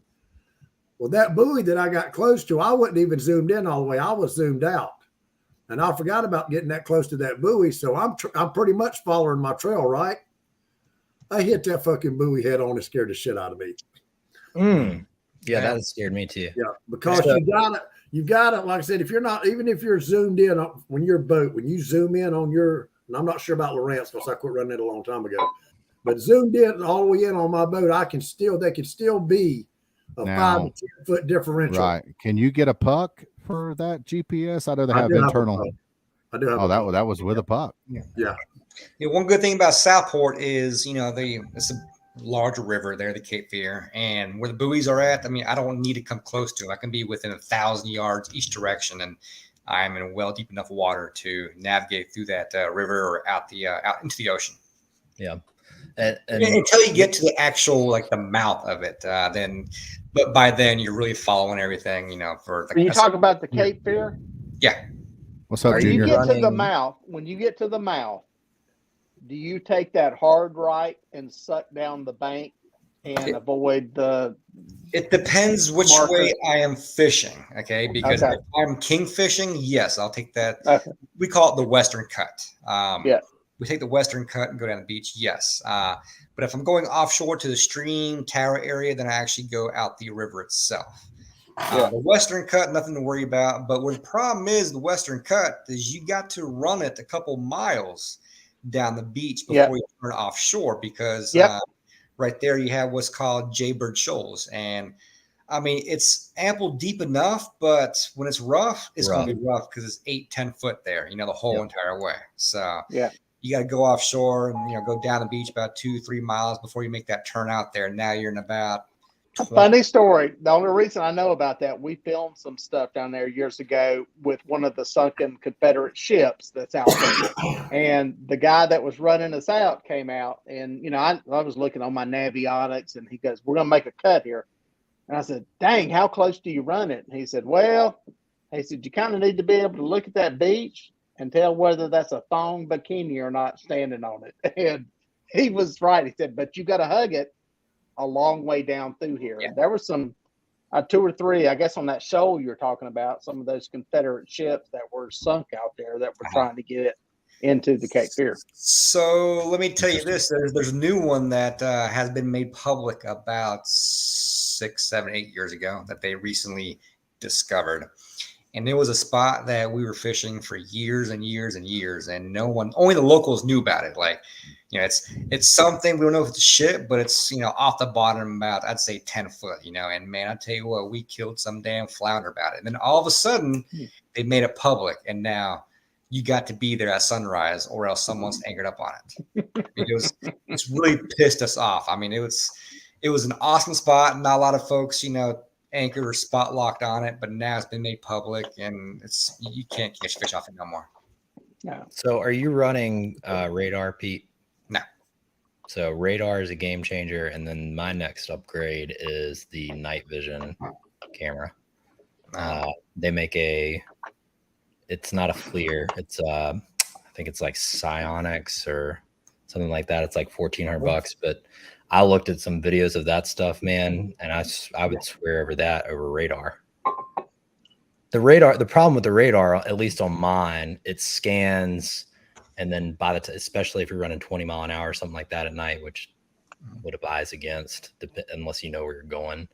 By the time it's scanned around and you have it, say, zoomed in on an 1/8 mile or 1/4 mile, that buoy or whatever could be already right up on you and scare the shit out of you. I got you. You always risk, hitting something. The other thing too, I don't know what maps you use, but the Garmin, I think it's their Navionics Plus, but they're like the detailed maps like this. They update constantly, so those buoys will change, right? Yeah. If you look at an old map, that buoy like I can switch over my maps, like a fishing map versus I don't even know, the relief shading map is what this is that gets updated constantly. But if I switch over to the fishing map, that buoy is 20 feet over, and coming through Beaufort Inlet, those buoys are 150 yards. I mean, it's big enough for a big ship to come through, or, not a big ship, but, a big boat to come through. Ships do come through there, but big enough for that. And that's about it. And they're right on top of each other. Speaking of navigation, by the way, so one of the videos that was shot during the this weekend. It was my first time going out of what's the inlet there in Carolina Beach? Carolina Beach Inlet, CBI. So we ran all the way from Southport up there, and I have not been through that inlet in years. And so you literally see boats going and they turn back around and they leave. We're like, what the fuck's going on here? So these guys are actually afraid to go out the inlet. And I'm like, all right, boys, hold on. Here we go. And so in the video, I don't know if he's actually, I feel like he was shooting video, but I was kind of sort of describing like, how do you go through an inlet that you're not familiar with? What do you look for? And so, going through these buoys, and I tell them, all right, you see right here, you see this water breaking right here on the right side. Don't go there because it's too damn shallow. You see that right there? That water's too rough. You don't go there. See a little gap right there, about 50 yards wide. That sounds like Oregon Inlet. And sure enough, we shot right through there, and it was calm on the other side. I mean, it was like perfectly calm, like almost like glass. Oregon Inlet has that's good video content for showing people. I mean, my armchair saltwater approach is find the biggest damn boat and follow it out. Yeah. So, well, the problem with that is, Dieter, is when you're following that big boat out, like John was talking earlier. That's good stuff, though. And that's pretty cool. Like John and Peter were saying, you may only have a 150-yard gap to go through, and if you're running beside of a 50-foot sport fisher, and that can get pretty hairy.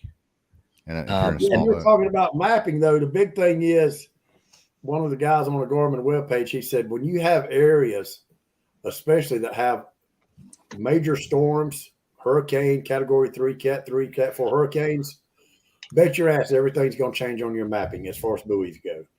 Unless it's a hard buoy and it's cemented in the ground, he said a lot of those, sometimes they get broken off. But all your floating buoys that's on cables, he said they move. During major storms, they move. Oh, yeah. And Garmin, I think Garmin right now, they probably update more than anybody as far as I know. They do. Here's Pete's Carolina Beach Inlet. And red is actually good on this chart. But if you go back, you actually got to hug the let's see the north side right there. You got to hug that bank all the way up, all the way around, and then you're talking about where the buoys are. Yep, the whole northern end. So you have 10 foot of water, and then it quickly drops to 4 if you get outside of that. Yep. Well, when I run navigation, if I'm just running navigation, I don't get I can see the depth on my depth finder. I don't show no depth. The only way I can show depth while I'm running on my, like on my screen, is if I'm running the fishing part of my navigation. So are you running Garmin's? Yes. So you can change your overlay. So like I have different overlays. You better not touch Wes's Garmin. Well, no. So, and we fished on a different boat, 30-foot Wellcraft on this tournament. And I was trying to explain to because I was driving and he was like, how do you know? And I was like, well, I always put my heading in the navigation, and I have, because I'll put a spot out there and I'll just, it'll say 180 degrees. And he's like, what? He was like, I'm confused, because it bounces around. I was like, yeah, but no matter what, that heading always stays the same. And even if the Garmin, because the Garmin will jump, it'll show like, if you're trying to stay on 180, it'll show like 210, 150, 210, it'll bounce around. Now mine shows a line. If I hit navigate to and go to, I just stay on my line. It'll show a line, but heading or bearing, one of the two, it's a solid number. No matter, you put your point in, it gives you whatever degree you're at based on where you left. And that number typically never changes until you get right up on it. Then it'll kind of change. But that's what helps me keep. And you can go into your settings, overlays, and you can tell it what you want. You can say, hey, I want the, like he was like, how do you get the water temp on there? I was like, well, you go in and do overlays, and I like my water temp on the bottom right, and I like my depth on the bottom left. Yeah. Because when we're going offshore, I'm looking at it 72 degrees, 74 degrees, 76 degrees. And then when it hits 78, I'm like, okay, I'm in an area where I can start looking for fish.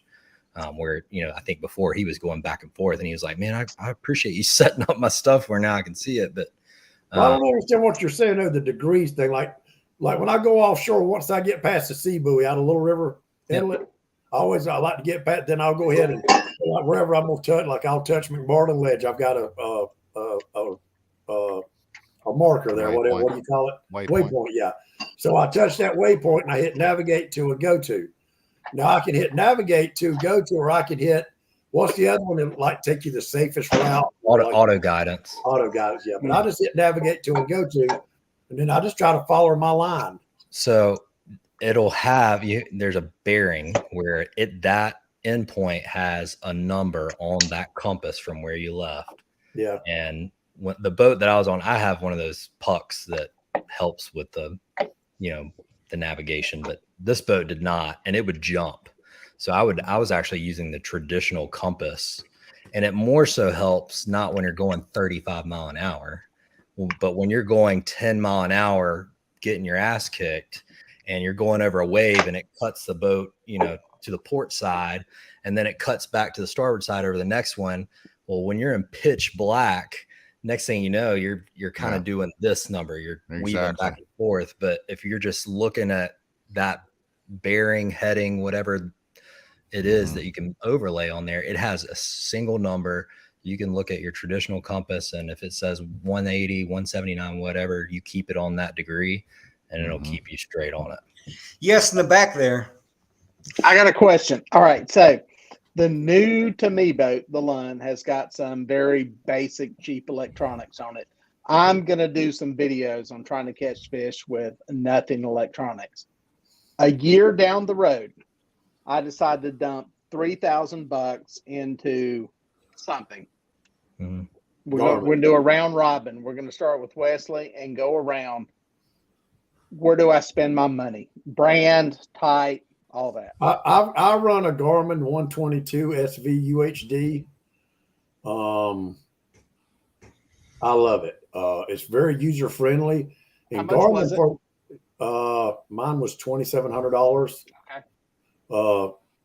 I think Garmin, and I think John, you know a lot about Garmin, is probably the most user friendly depth finder out there. But it also, and there again, I'm kind of into the depth finders, but everything I've got on my boat is auto. The only thing I change is when I'm bottom fishing, like out in the ocean, I'll put it on default, because sometimes you do move with the current. But if you leave it in auto, your scroll speed's going to automatically move with the how fast your boat's moving. It'll kind of calculate how fast your boat's moving.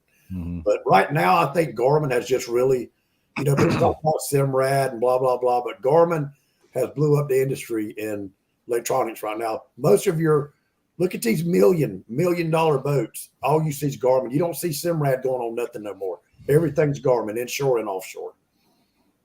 All right, JR. Yeah, when it comes to the mid-tier units, Garmin is where it's at right now. But whenever you decide to buy, you need to check back, because these things are it's like Ford, Chevrolet, and Dodge. They'll they want to go to number one for a couple of years, and then Chevrolet will take over that role for a couple of years, and they just kind of go back and forth. I know Lowrance was up there for a long time, but Garmin, they got the best image for sure, and you need to take care of them. I feel like a Lowrance. Now, this is just total anecdotal evidence from the units I've had, because I bought a brand new S541 Garmin when they first come out back in 2009, and that unit lasted me for all of a month. And because it had water intrusion, the seals failed. And a Lowrance HDS Gen 1, I threw on the back of a Ford Ranger, and it sat on the back of a Ford Ranger in rainwater for a year. And I took it out, threw it on my kayak, and it worked like it did the first day I bought it. I feel like they're made better. But yeah, Garmin is definitely ruling the pack in the mid tier right now. But whenever you decide to buy, if it's next year, then definitely check into it to make sure they're still ruling the pack. Now, what do you mean by mid tier? Well, you can, not cheap. Yeah, you can spend $20,000. $3,000 is probably mid tier. You can spend five figures. Well, we're talking about brands, though. What brand right now is better than Garmin? If Garmin brand is mid tier, Chevy, Ford, Dodge. That's why I'm asking. I'm trying to get opinions on this stuff. What everybody's take is. All right, so my turn, I guess. I'm going to answer this two ways for you, but I know which route you're going, okay? If you are a catfish, striper fisherman, all around, Garmin 106 SV or 126 SV, virtually the same unit, bigger screen, but go with the GT56 transducer. Now, by the time you're ready, there may be a new transducer out, but you make sure it comes with the 56. If you are solely a crappy fisherman only, I would go Humminbird, but otherwise Garmin. For the side scan, right? Yes, correct. For side scan, indeed. Side scan on Humminbird is yes, and you'll see the bass guys because they're primarily using side scan. I think Kevin Van Dam won many tournaments with that side scan before everyone figured out how to use the Humminbird. I feel like, and I've been on boats with a Humminbird on both the front of the boat and the main unit in the back.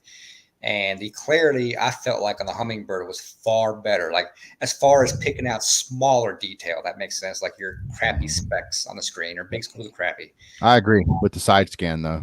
Yes, you could see the white dots like on my Garmin. We could run by, and you could see it, but you had to know what you were looking for. Yeah. On the Humminbird, it was a solid white. You got a good return. And I never got that. And they say you can dial the Garmin in. And I'm obviously a geek electronic guru. I've tried everything I can, and I can't get the same way. But you get to the point where you identify, what this blob, or we'll call it this shadow, looks like this. That must be perch, something like that. So over time, you'll get used to it. But that's my take on it. The Garmin 106 or 126 SV. John, before you start, you was talking about trying to dial it in. Yep. One of the Garmin guys told me, and it worked for me, is everybody, as far as colors, we see stuff different. We like different colors we recognize. So he said, before you start playing with your settings, find a palette that you like. Because Garmin, I think mine's got like 12 different palettes. And I like the moss green. Just my eye seem to adjust better. Yep. I can, I agree with that 100%. With the color that you choose. So have you tried changing your palettes? Oh yeah. I've done them all.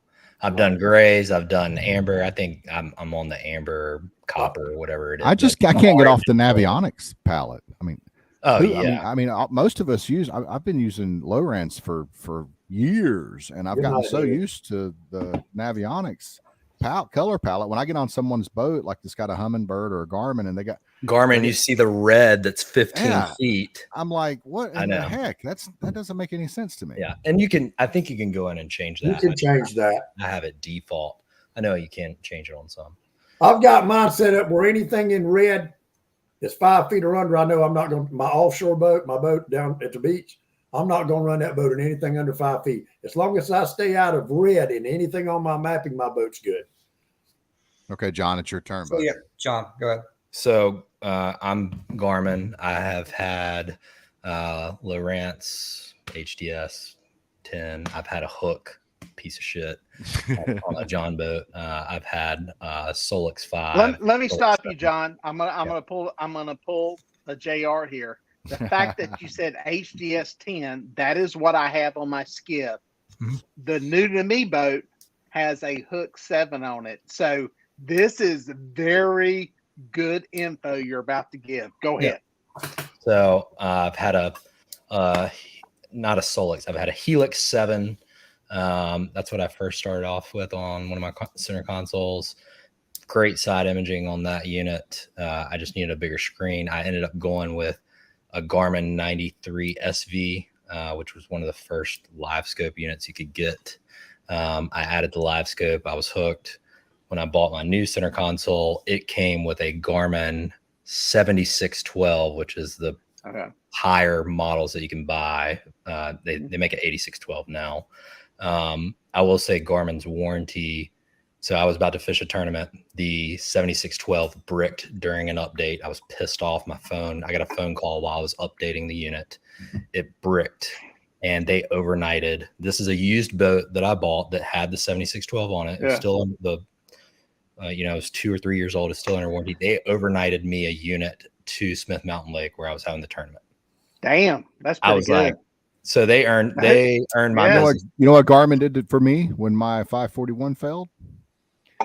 They gave me a $150 coupon for a new unit. So we're talking about the 7612 unit is $4,000. I took their $150 coupon and I went and bought another Garmin It was a slightly different model, and the transducer stopped pinging on it, and I was like, okay, I'm done with Garmin So now. the 7612, I have dual on my my beach boat, by the way. The 7612 XSV. Yep. And then so I added another unit because I wanted maps on one and Fish Finder on the other. So I added, and I didn't want to spend $4,000. So, but I did want the relief shading maps, which were not compatible with the 7612. It didn't have a processor. You had to get the 8612. But it was compatible with the GPS map 1243, which is my second unit, which also has HDMI out, which I've seen boats that have a 32-inch TV and they can put their live scope, put a 32-inch TV on a 12-volt DC. I've never tried it, but pretty cool feature. But what I will say with Garmin, the settings work out of the box, but the first thing I do is I go in and adjust my color gain, all of that, and every lake is different. High Rock, because it's so stained, is different than Smith Mountain Lake, which I regularly fish, which is clear, and you have to adjust those settings. You will get a clear image once you do that. And obviously I use the live scope, and I use it more for bait. When I have trolled artificials, I could see a half-ounce bucktail 65 feet behind the boat, and I could see how deep it was running. So that was always crazy to me, how it could see something 15 foot deep, 65 feet behind the boat. All right, so real quick, round robin, starting with Wes. Name your top 3 in order. Round what? Round robin. It's a TV tournament. You guys speak English, Tim. Start with you. We'll go to JR. We'll go to, all right. Well, I don't understand what a round Just robin name your 3 goddamn units. Fuck. Name your top 3. Is it Garmin, Lowrance, Humminbird, Garmin, Lowrance? Garmin, period. I don't like, I've never liked Humminbird. And I ran Lowrance for years, but Garmin's so far gone. I mean, I'm sorry, they're so far past Lowrance now. I don't see Lowrance ever catching up. I mean, hell, Garmin bought Navionics from them. Okay. So. All right. JR? I have 3 operational units, and all 3 are Lowrance. 2 of them I bought from Wes, actually. I have a Gen 1 Lowrance HDS, and then I have what's the one you sold me, Wes? Is it a triple shot? Triple shot, yeah. And then I have a 9. I don't even know what it is, but yeah, I've always been a Lowrance guy because you got Wes's scraps is what it comes down to. I'm not. Yes, I do. I always get his scraps. I love getting his scraps. I wish he'd get live scope so I can get it in about 2 or 3 years. But yeah, I like Lowrance because I'm not extremely comprehensive when it comes to using my electronics. Granted, that's fair. That's fair. I've converted to being a cat fisherman, so I don't really utilize them like I used to when I striper fish mostly and offshore fish and done all that other type of fishing. So I like I like the durability, and I'm so familiar with Lowrance because Lowrance led the field for so many years.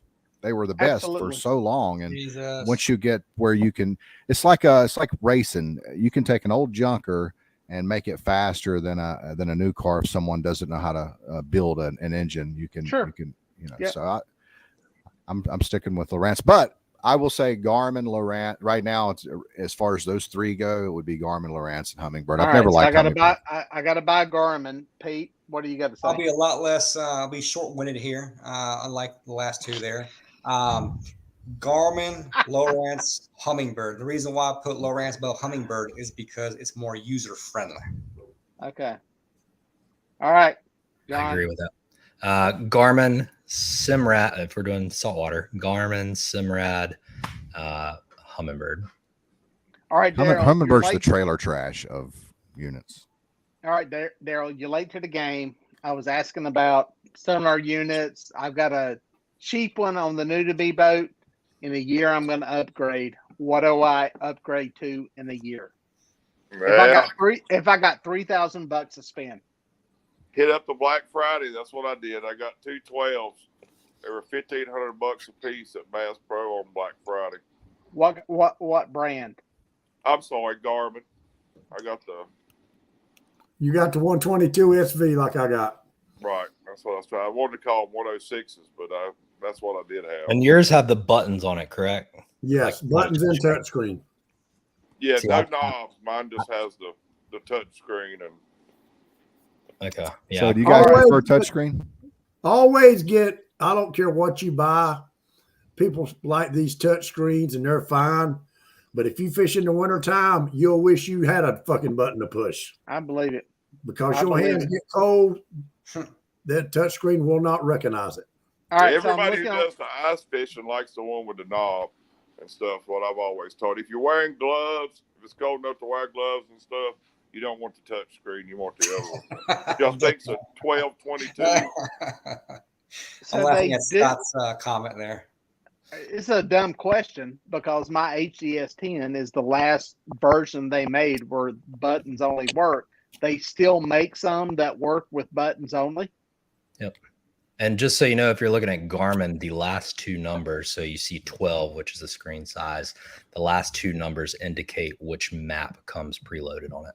Yes. So Right. 43. Pretty sure you can't get an HDS that's just push button only. I think. Can you? And the lower, and as far as low rants is concerned, Screw think low. They told me I couldn't. I don't know. yeah, I was I don't just think looking you here. can. So, I don't so I have have one. it either. I have one more thing to share. So hear me out on this. With Garmin, you get the relief shading. Do you know Baden Lake? Do you know? Barely. Oh, Barely. Well, I've taken away my spots on here, but here's Baden Lake out in front of in the open where most people predominantly fish. Okay. If you look, let me scroll in here. Ironically, the video dropped out right when you said in front of. Is it back now? That was just It's on back. your end. I Dita. got you. Yeah. Okay. So if you look at this relief shading, anything in black is typically where fish are supposedly hide. And if you look at some of these holes, like where there's black, if I were to turn on my marks, like where I've marked, I always mark anytime I catch a fish. These black marks, all these lines and stuff like this, I've caught fish. If I were to turn them on, you would see those black dots light up. And it's crazy. When I bought those maps, I turned it on. I started looking at other lakes I'd fished, and it's crazy. So it's No, a cheater. that's- That's a no, cheater wait- graph. Cheater. Wait unit. a second. Go back to that. That is fascinating to me. It That is. is who makes that map? So, Now, who's so this is the Garmin. It's the relief Oh my shading. God! map. I'm You gonna have to- buy a Garmin. You you have just to sold me pay. on You that. have to pay an annual subscription, but it's different than traditional charts. That it has the lines. Like if I zoom on in here, you can see the lines, right? Mhm. But you can see the humps like more clearly. Like that comes up to 12 feet right there, and I'm sure Pete knows exactly where that spot is. Well, Navionics Platinum Plus that's very similar to that, isn't it? It is, but the color detail is different. So I can clearly look at this map. Is your map north oriented? Just my own edification here. Yes, north oriented. Okay, Yes. thank you. You helped me out a lot in knowing where you're at. That's it. What do they do? Take the information that they get from your graph, Pete's graph, JR's graph, everybody else's, and Well, figure out where this shit is and where these fish are? They do have a quick draw community, but from what I've read on it, it's obviously top secret. And I'm in a couple Garmin groups, and they say that they use an algorithm to take these contour lines where they have sharp drops and stuff like that, and that's where they fill in this relief shading where the fish go. That's bullshit. They're getting stuff off of people's graphs. I mean, that they wouldn't know the fish are there because there's too many variables that would determine whether or not fish are there. They're pulling it off your You know graph. how on Wikipedia, Which I think is cool. You're selling Yeah. me on a freaking Garmin right here, dude. Yeah. well, they do the same thing on Navionics on low rants, Dieter. Same thing. And Yeah. they may, but John's done a better job of selling me on a freaking. I can tell you, I'm Garmin all Don't the forget way. the part and where he maps- said subscription. The Where's my maps wife? I alone need the are credit incredible. card. Jesus Christ. Okay. The so maps John, alone. just so I'm clear, you have Yep. to Digger, buy if you look right subscription to there, get the shading. You do. It is you have to buy an annual subscription on the map. I think it's How much is that? $250. I think the first time you buy it, and then the renewal is 150 each year, but it updates. So this is the one that, you know, how you have to buy, like Garmin has, you know, it'd be like Lake in US, and it'll have a version number like 2023.5, which is halfway through the year or whatever. Right. It updates constantly. So you're not having to buy, you know, 2022, 2023. Jesus constantly Christ. getting updates. This is a racket. I can see this already. It's going to get expensive. Peter, can you see the red right here? Peter, do Yes, you know where that Yes, is? sir. Yes, sir. Do you know where that is, Pete? Hell no, I don't know where it's at. No, I said Pete. That's frying pan. That's That That fine. looks like a frying frying pan pan. Oh, Yeah. damn. I was pretty good on guessing that. Okay. Now, see the red? My boat will not Upside run in down. none of that red. At low tide, that's probably 5 or 6 feet that far offshore. Okay. Yeah, Okay. That's why the frying pan tower was put out there. I had to run that once in a storm. There's a shoal that Garmin- runs all the way Garmin out is there, just right? good, dude. It runs out like 10 miles. So Garmin Wes, all the way. did you pay for the subscription to that? You damn right. That's the best money.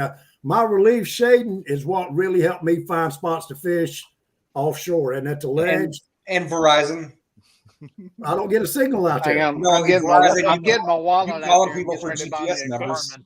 Hang on. So, John, I got- what is the name? What is the name of that software?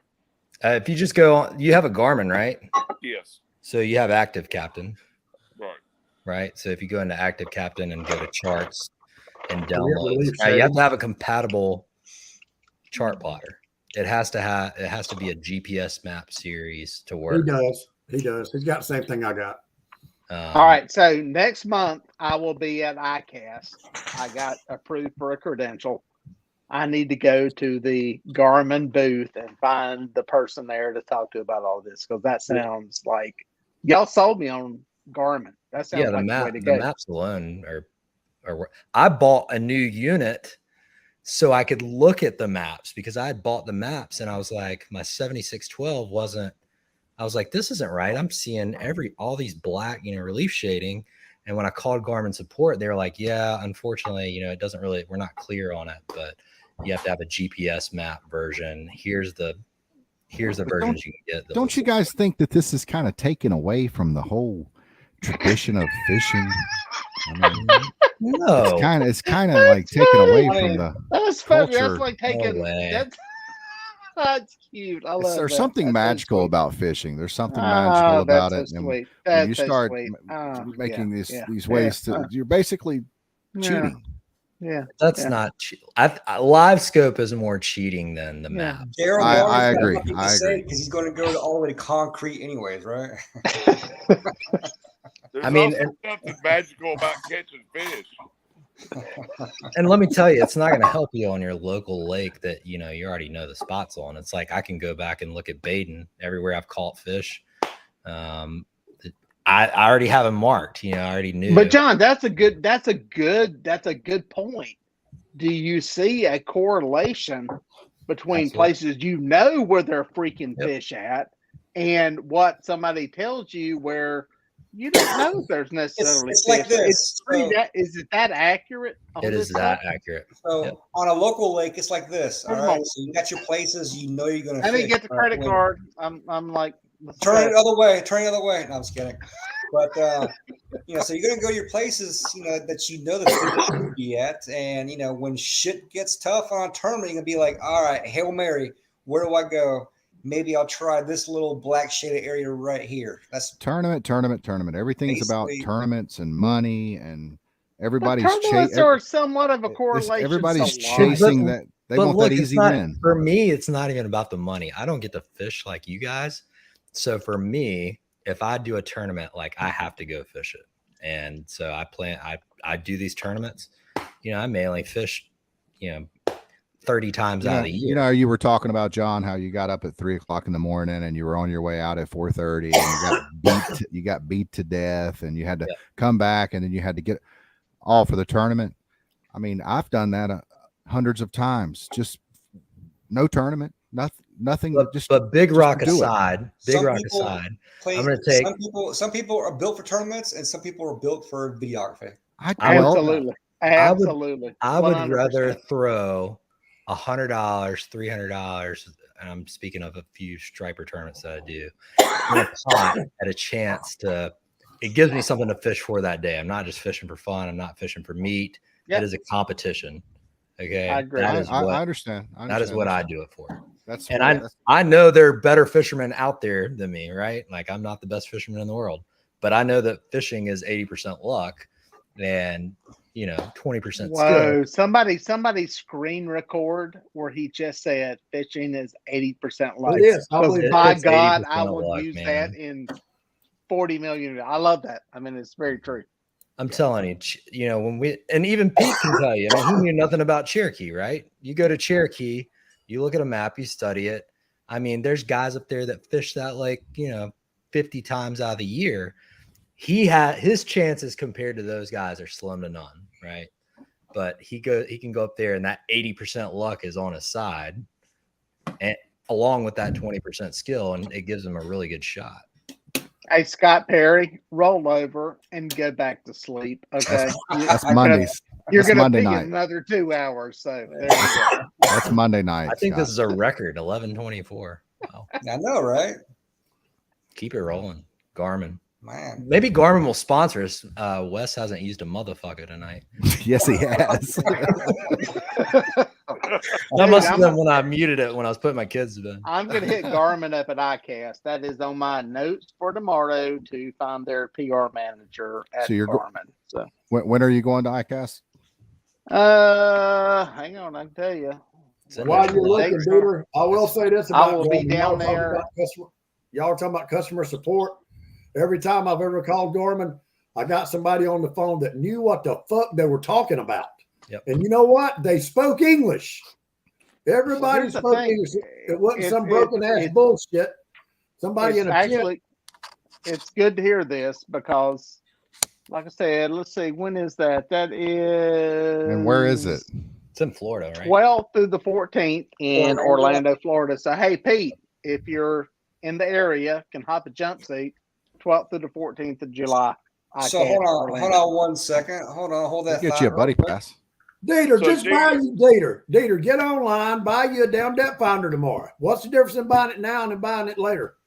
He wants to Dude, make a series on a piece a of brand shit. a brand deal with Garmin, which I don't think they'll touch me because they don't give a crap. But Hey, a hook is a $300 graph, John. That thing is a it's $350. I I mean, One. God, I pick looked on it up somebody your today. own size, I man. put one on I a John looked it boat up one today. time so I could get a depth, and I fucking almost threw that thing in the lake. So I'm My off problem- those days, Dieter, but the problem is that's in the height of red snapper season, or as Daryl calls it, red snapper day. Yeah, Hey, there you go. Dater, explain to us. I'm not because I've heard about it. Now, how does ICAST work? Just anybody can't go there, right? You have to be No, it's now. either the bottom line for ICAST is you're trying to sell your stuff to somebody else, okay? And you're either a buyer or you're a seller, okay? I get to come in there because I'm a social media marketing whatever world. That's where I got my Guru. We'll call it guru. guru. That's a good. Oh, that's sexy. I like that word. That's why I got accepted to come in there. So it's not a tourist show. It's not for you to go down and buy tackle and that whole world. So there is a little bit of etiquette to getting around You and can get navigating. tickets to it though, right? I don't know that you can. That's the thing, because I would have just bought a ticket versus paying what I paid to get in there. I think it's more of again, you got to kind of be in this little end thing to make it happen. So my whole plan is to find some people that are catfish oriented. I think there may be 4 of them that are there for the whole week, and some of this other fringe stuff, which the Garmin electronics thing is something that I want to investigate. So that's why I asked that question, because I think the Garmin thing, I've heard that from a lot of people. Garmin seems to be the way everybody is leaning on some of this stuff. So I've got some other interest in rod Berkeley's got a tackle. new coal shed coming out. I'm sure they'll probably unleash that there. What is it? It's called the Berkeley Coal Shed. It's basically they copied that Megabass soft plastic. It's Okay. got the hook that's it's got a hook that snaps up into the belly. So you Okay. Because supposedly now I can vote on the best new innovative product because I'm a social media member or something like that. One more thing to say on the Garmin. I've literally called them. To Wes's point, you will get somebody that'll answer who's very knowledgeable. That's awesome. They will stay on the phone with you. Then you can understand That, them talking to you. dude, that right there is a selling point alone. There's no dumb question. I mean, you can call them and they'll stay on it. How do I put in a waypoint? I mean, everything from the littlest. I fished with a guy in Chesapeake Bay I told Wes about. And I mean, he's literally an older gentleman and he only had it for a year. And I'm like, you're an absolute guru with this thing, because he had his satellite tied to it, his radar tied to it too. And I mean, he had all the fish marked and this stuff. And I mean, he was bouncing through it. And I'm like, dang. I said, how did you get all that? Because he was Lowrance guy. And he told me, he said, Daryl, I am not a graph guy. I am not that. He said, I sit out here. He said, it's got to be during the day, but it's like 8 to 5 Eastern time. And he said, they will stay on the phone with you as long. He said, everything you see me doing, I called and asked, hey, how do I do this, or can I do this? And he said, during the conversation, they've showed me so many features and stuff that I'd have never figured out. I mean, it's just, I learned a lot. Let me give you one negative. I have to give you one negative because I'm a pessimist, but please. I have had interference with both Minn Kota trolling motors on both of my boats. So are you saying that you think their electronics needs to be on a standalone power supply? I've already done that. So the only thing I have not done is they say that you can, and I just haven't had time to do it. They say that you can ground the skeg or ground something in the unit itself. Okay. I've put isolators on it. I've put the ferrite tubes. Did you put the ferrite tube on it? Yeah, I've put ferrite tubes on it. It did eliminate a little noise when I did isolate the batteries, the batteries were isolated obviously, but when I rerouted my power, I put my batteries up front in my box up front for my trolling motor. And like, that's where I was at with it. I was like, I've got to figure out what it is. And eventually it'll taper off. But when you first start it up, I lose some of I can tell when the trolling motor's off. I get a clean, nice picture. And then when I'm trolling, live bait, half a mile an hour to a mile an hour, whatever I'm trolling, it will distort. It will get interference. And there's one thing I have left to try, and it's something about there's a ground. You can run a ground wire to the actual head, and apparently that will fix it. That's what they all say on the Facebook groups. But yeah, is that the ground that comes on the back that you never see hooked up on the back of I think so. And then I also know that some people have actually drilled a hole through the skeg. They've had the same problem as me. They've drilled a hole through the skeg and run a ground wire up to that, and it is eliminated. I do not want to do that on a $3,000 trolling motor, but I agree. That is my one negative, and it does not do it on Humminbird. Well, I'll tell you, I made notes on that. So thank you. When I was calling, I needed help with the update. And, the guy asked me, he said, how are you going to update? And, of course, I told him through my phone. And he asked me, he said, who do you have your phone service with? And I said, Verizon. He said, do you have their app? I said, I do. He said, get on your app, cut your phone off, just like it was stolen. Just kill it so your phone can't receive calls, just for the same reason you said. Because he said, if somebody tries to call your phone while you're updating it, he said, you can't mess the update up and it'll mess your phone. So I got on my Verizon app, cut my phone off, do not disturb, updated it, got on Verizon app, cut it back on. So, I don't think it's an incoming call. I answered it and it broke the update. No. And I never did that. I'm telling you, I got a red X on and this is when I had one graph. I just bought the boat. It was a month old. And I was fishing first tournament at Smith Mountain Lake. It was a Wednesday night. It had a red X when I was trying to load the maps on it and update it, transfer my waypoints. And I called them the next day, because they are only open 8 to 5 Eastern Standard. I called them that Thursday and they said, what hotel are you staying at? Give me the address. We'll overnight one there. They overnighted it Friday. It was there at like 9:30. We pulled it out. installed it in an hour and a half, and I was like, this is. How can you I didn't even beat have. that? I didn't. That's awesome. I didn't even have any of the paperwork. Like I bought the boat used. I was, I literally was like, here's the serial Don't number. update Garmin when on the phone with wife talking about kids. Thank Well, guys, I'm off to bed. That's Oh, amazing though. That's good info. I've got all honestly, I type all this stuff into my phone. I'm gonna ask them about this stuff. So that's cool. Thank you. Hey, who is Veronica something? She says, please say yes, a fat girl needs to eat. Heck yeah, fat girl needs to eat My- some food. Got some wet dish Hook rags. her up, John. Hook her up. Take her. My fishing. daughter's She wanting gotta to go get to her the. some snappers. My She gotta daughter's get her wanting to some go to the. snappers. My daughter's Get wanting to us go to the some- Waffle House. So, John, one do where you go live? to? You Which one do talk you go about to, fishing Gerald? Around me, where you live, John? Which I'm Waffle in House? Jamestown, but we have a place at High Rock, so I go down there. JR, you go to the one on South New Hope. I'll meet you up there in about like 25 minutes. That's probably where they're going. We're close, John. South- I'm here in What'd you say, Alabama, Southmont? Knoxville. South New Hope. Uh, I don't know. I don't know which one they're going to go to. They may just go to the one here on Union. All right, guys. Good night. I'm out. I got to get up. All early right, in the morning. boys. Same Thank thing. you for the invite. Wes, you Appreciate always it. do this, man. All right, just go to bed. We're just going to stay on here. Y'all go ahead. I got to get up early in the morning and head to the beach. Yeah, let's go ahead and I call got it. a It's guy been too trip. long. We'll see you. must be All nice. right, guys. See ya. Good night. Enjoyed it. All right.